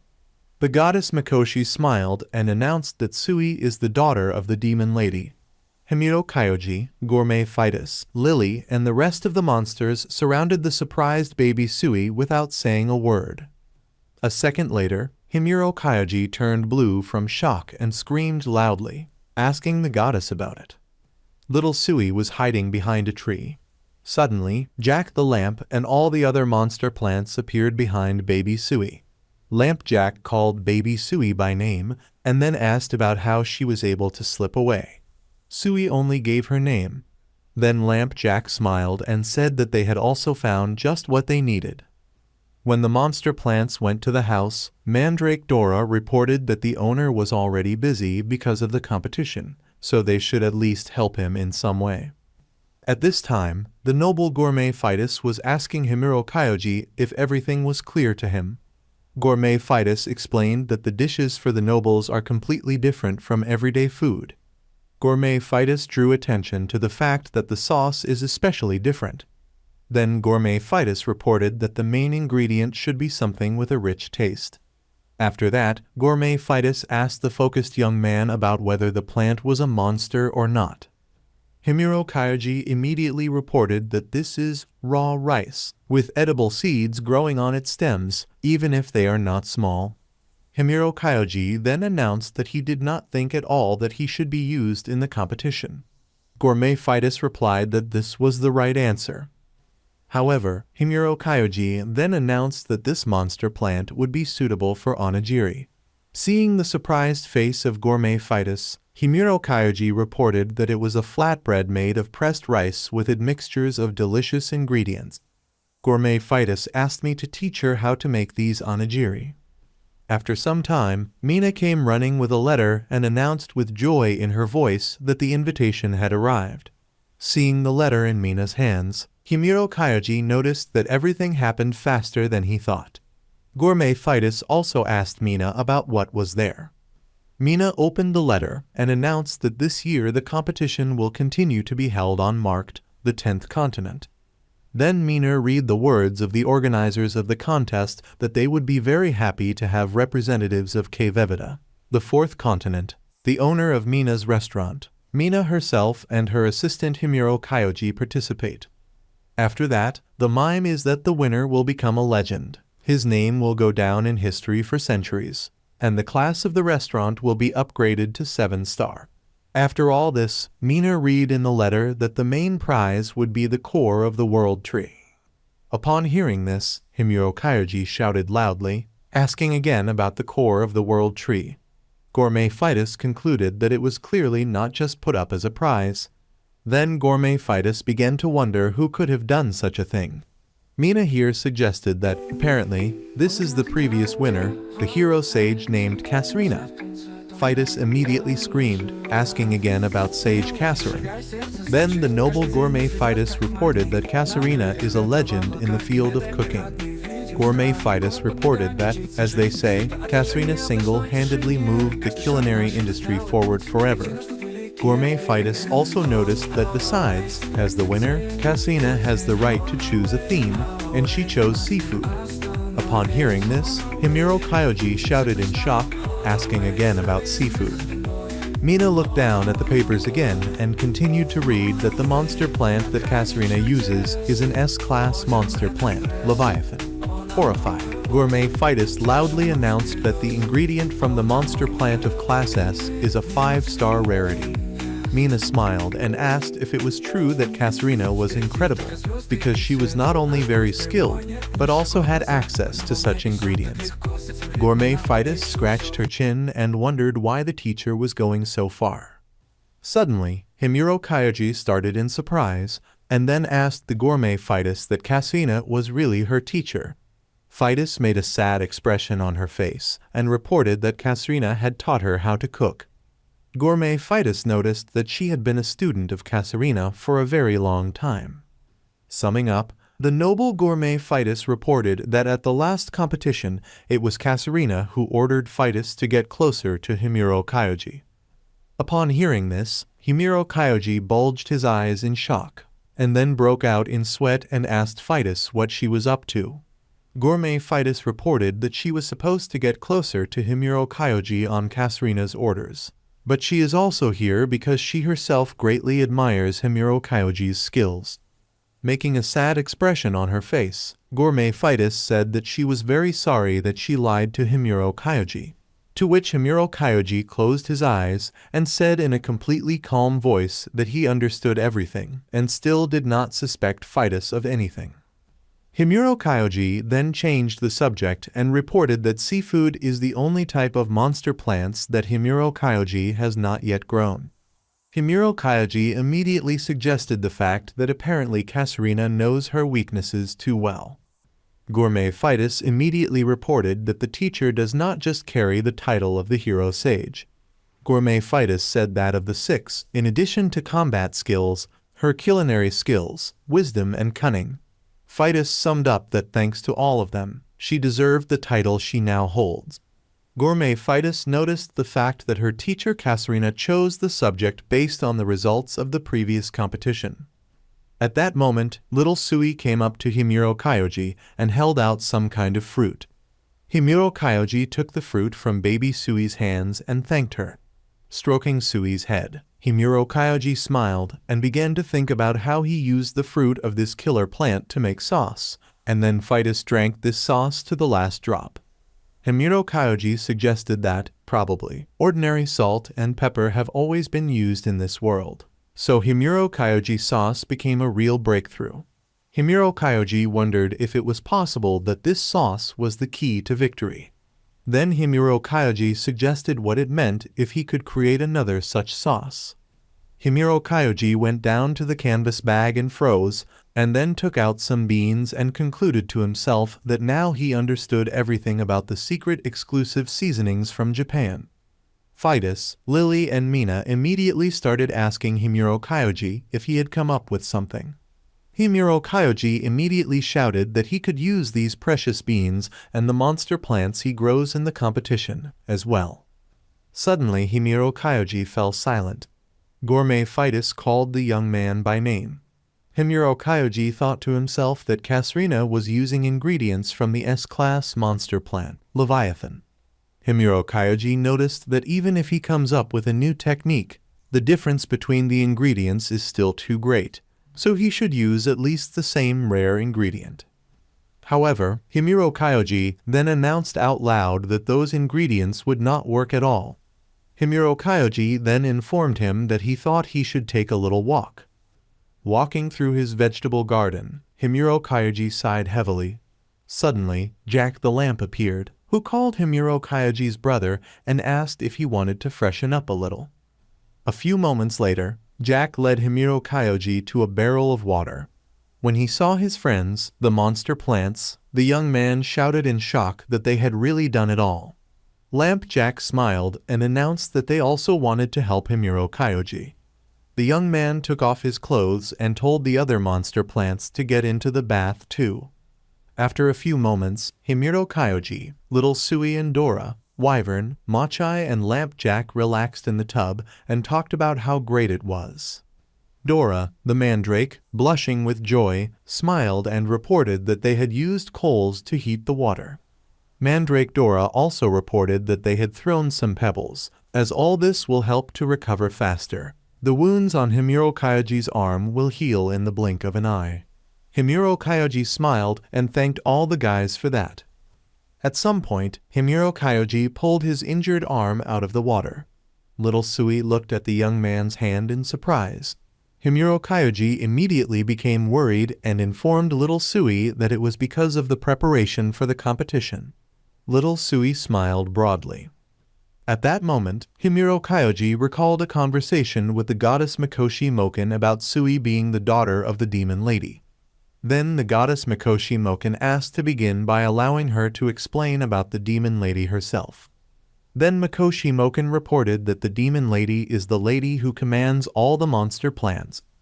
The goddess Mikoshi noticed that the demon lady is the guardian of the world's trees, which also means that she is the protector of this world. The goddess Mikoshi Moken noticed that this was the case until she was killed a few years ago by people from the Great Six. Summing up, the goddess Mikoshi Moken announced that she is also the demon lord and the mother of Sui. After that, the goddess told that, being on the verge of death, the demon lady managed to enclose Sui in a protective shell and teleported to a safe place. Then the goddess Mikoshi Moken reported that this shell, in fact, was a magical barrier that protected the daughter of the demon lady from harm. After that, the goddess Mikoshi Moken reported that the demon lords are different from other monster plants, so they usually give birth to their own children and give them to someone else. Himuro Kyoji immediately asked about how he was able to raise baby Sui. The goddess smiled and said that all this was due to the ability of the breath of life, since that shell is not so easy to destroy. However, the goddess Mikoshi Moken reported that Sui herself destroyed her shell because she thought Himuro Kyoji was her father. Himuro Kyoji then blushed with embarrassment, asking about his father again. Himuro Kyoji then corrected the goddess Mikoshi Moken and informed him that he was most likely a stepfather. Lily smiled when she heard Himuro Kyoji say that he thought Sui was very happy. However, then the goddess Mikoshi Moken became sad and reminded that there were only 4 trees of the world left and their existence was under threat, since sooner or later this world would meet its end. Then the goddess Mikoshi Moken announced that the demon lord exists to protect the trees of the world. The goddess Mikoshi Moken noticed that if there were no more trees of life, there would be no place for the demon lord in this world either. At that moment, Himuro Kyoji concluded that if he could not get the core of the world tree, then baby Sui would also die. After a certain period of time, a real farce is going on the 10th continent of Marked, at the venue of the competition.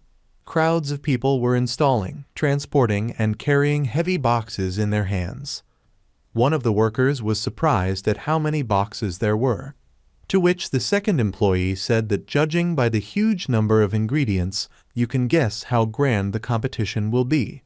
Taking one of the monster plants, the young man asked what kind of monster plant it was and what he was going to cook from it.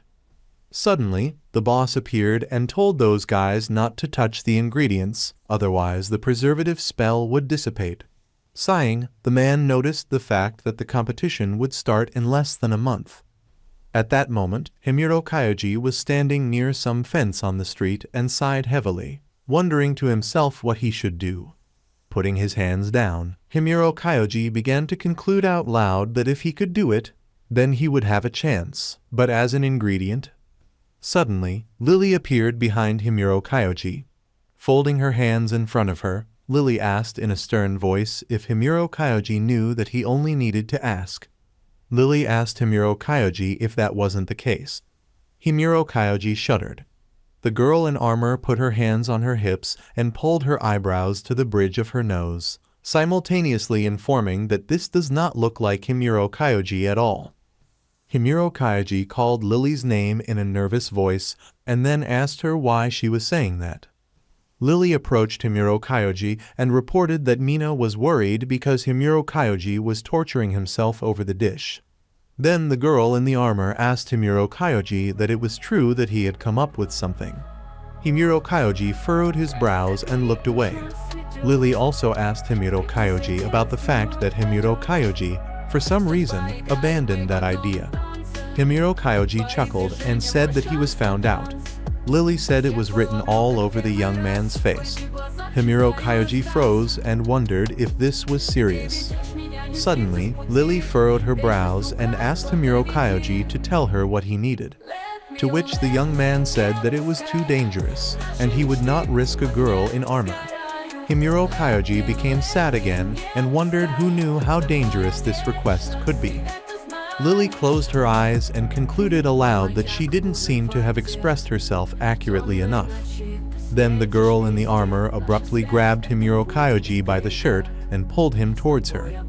Casting a very stern look at Himuro Kyoji, Lily screamed, telling the young man not to underestimate her. Continuing to hold the frightened Himuro Kyoji, Lily screamed, telling the young man not to worry about her. Lily screamed that they were a team, and the young man greatly underestimated Lily.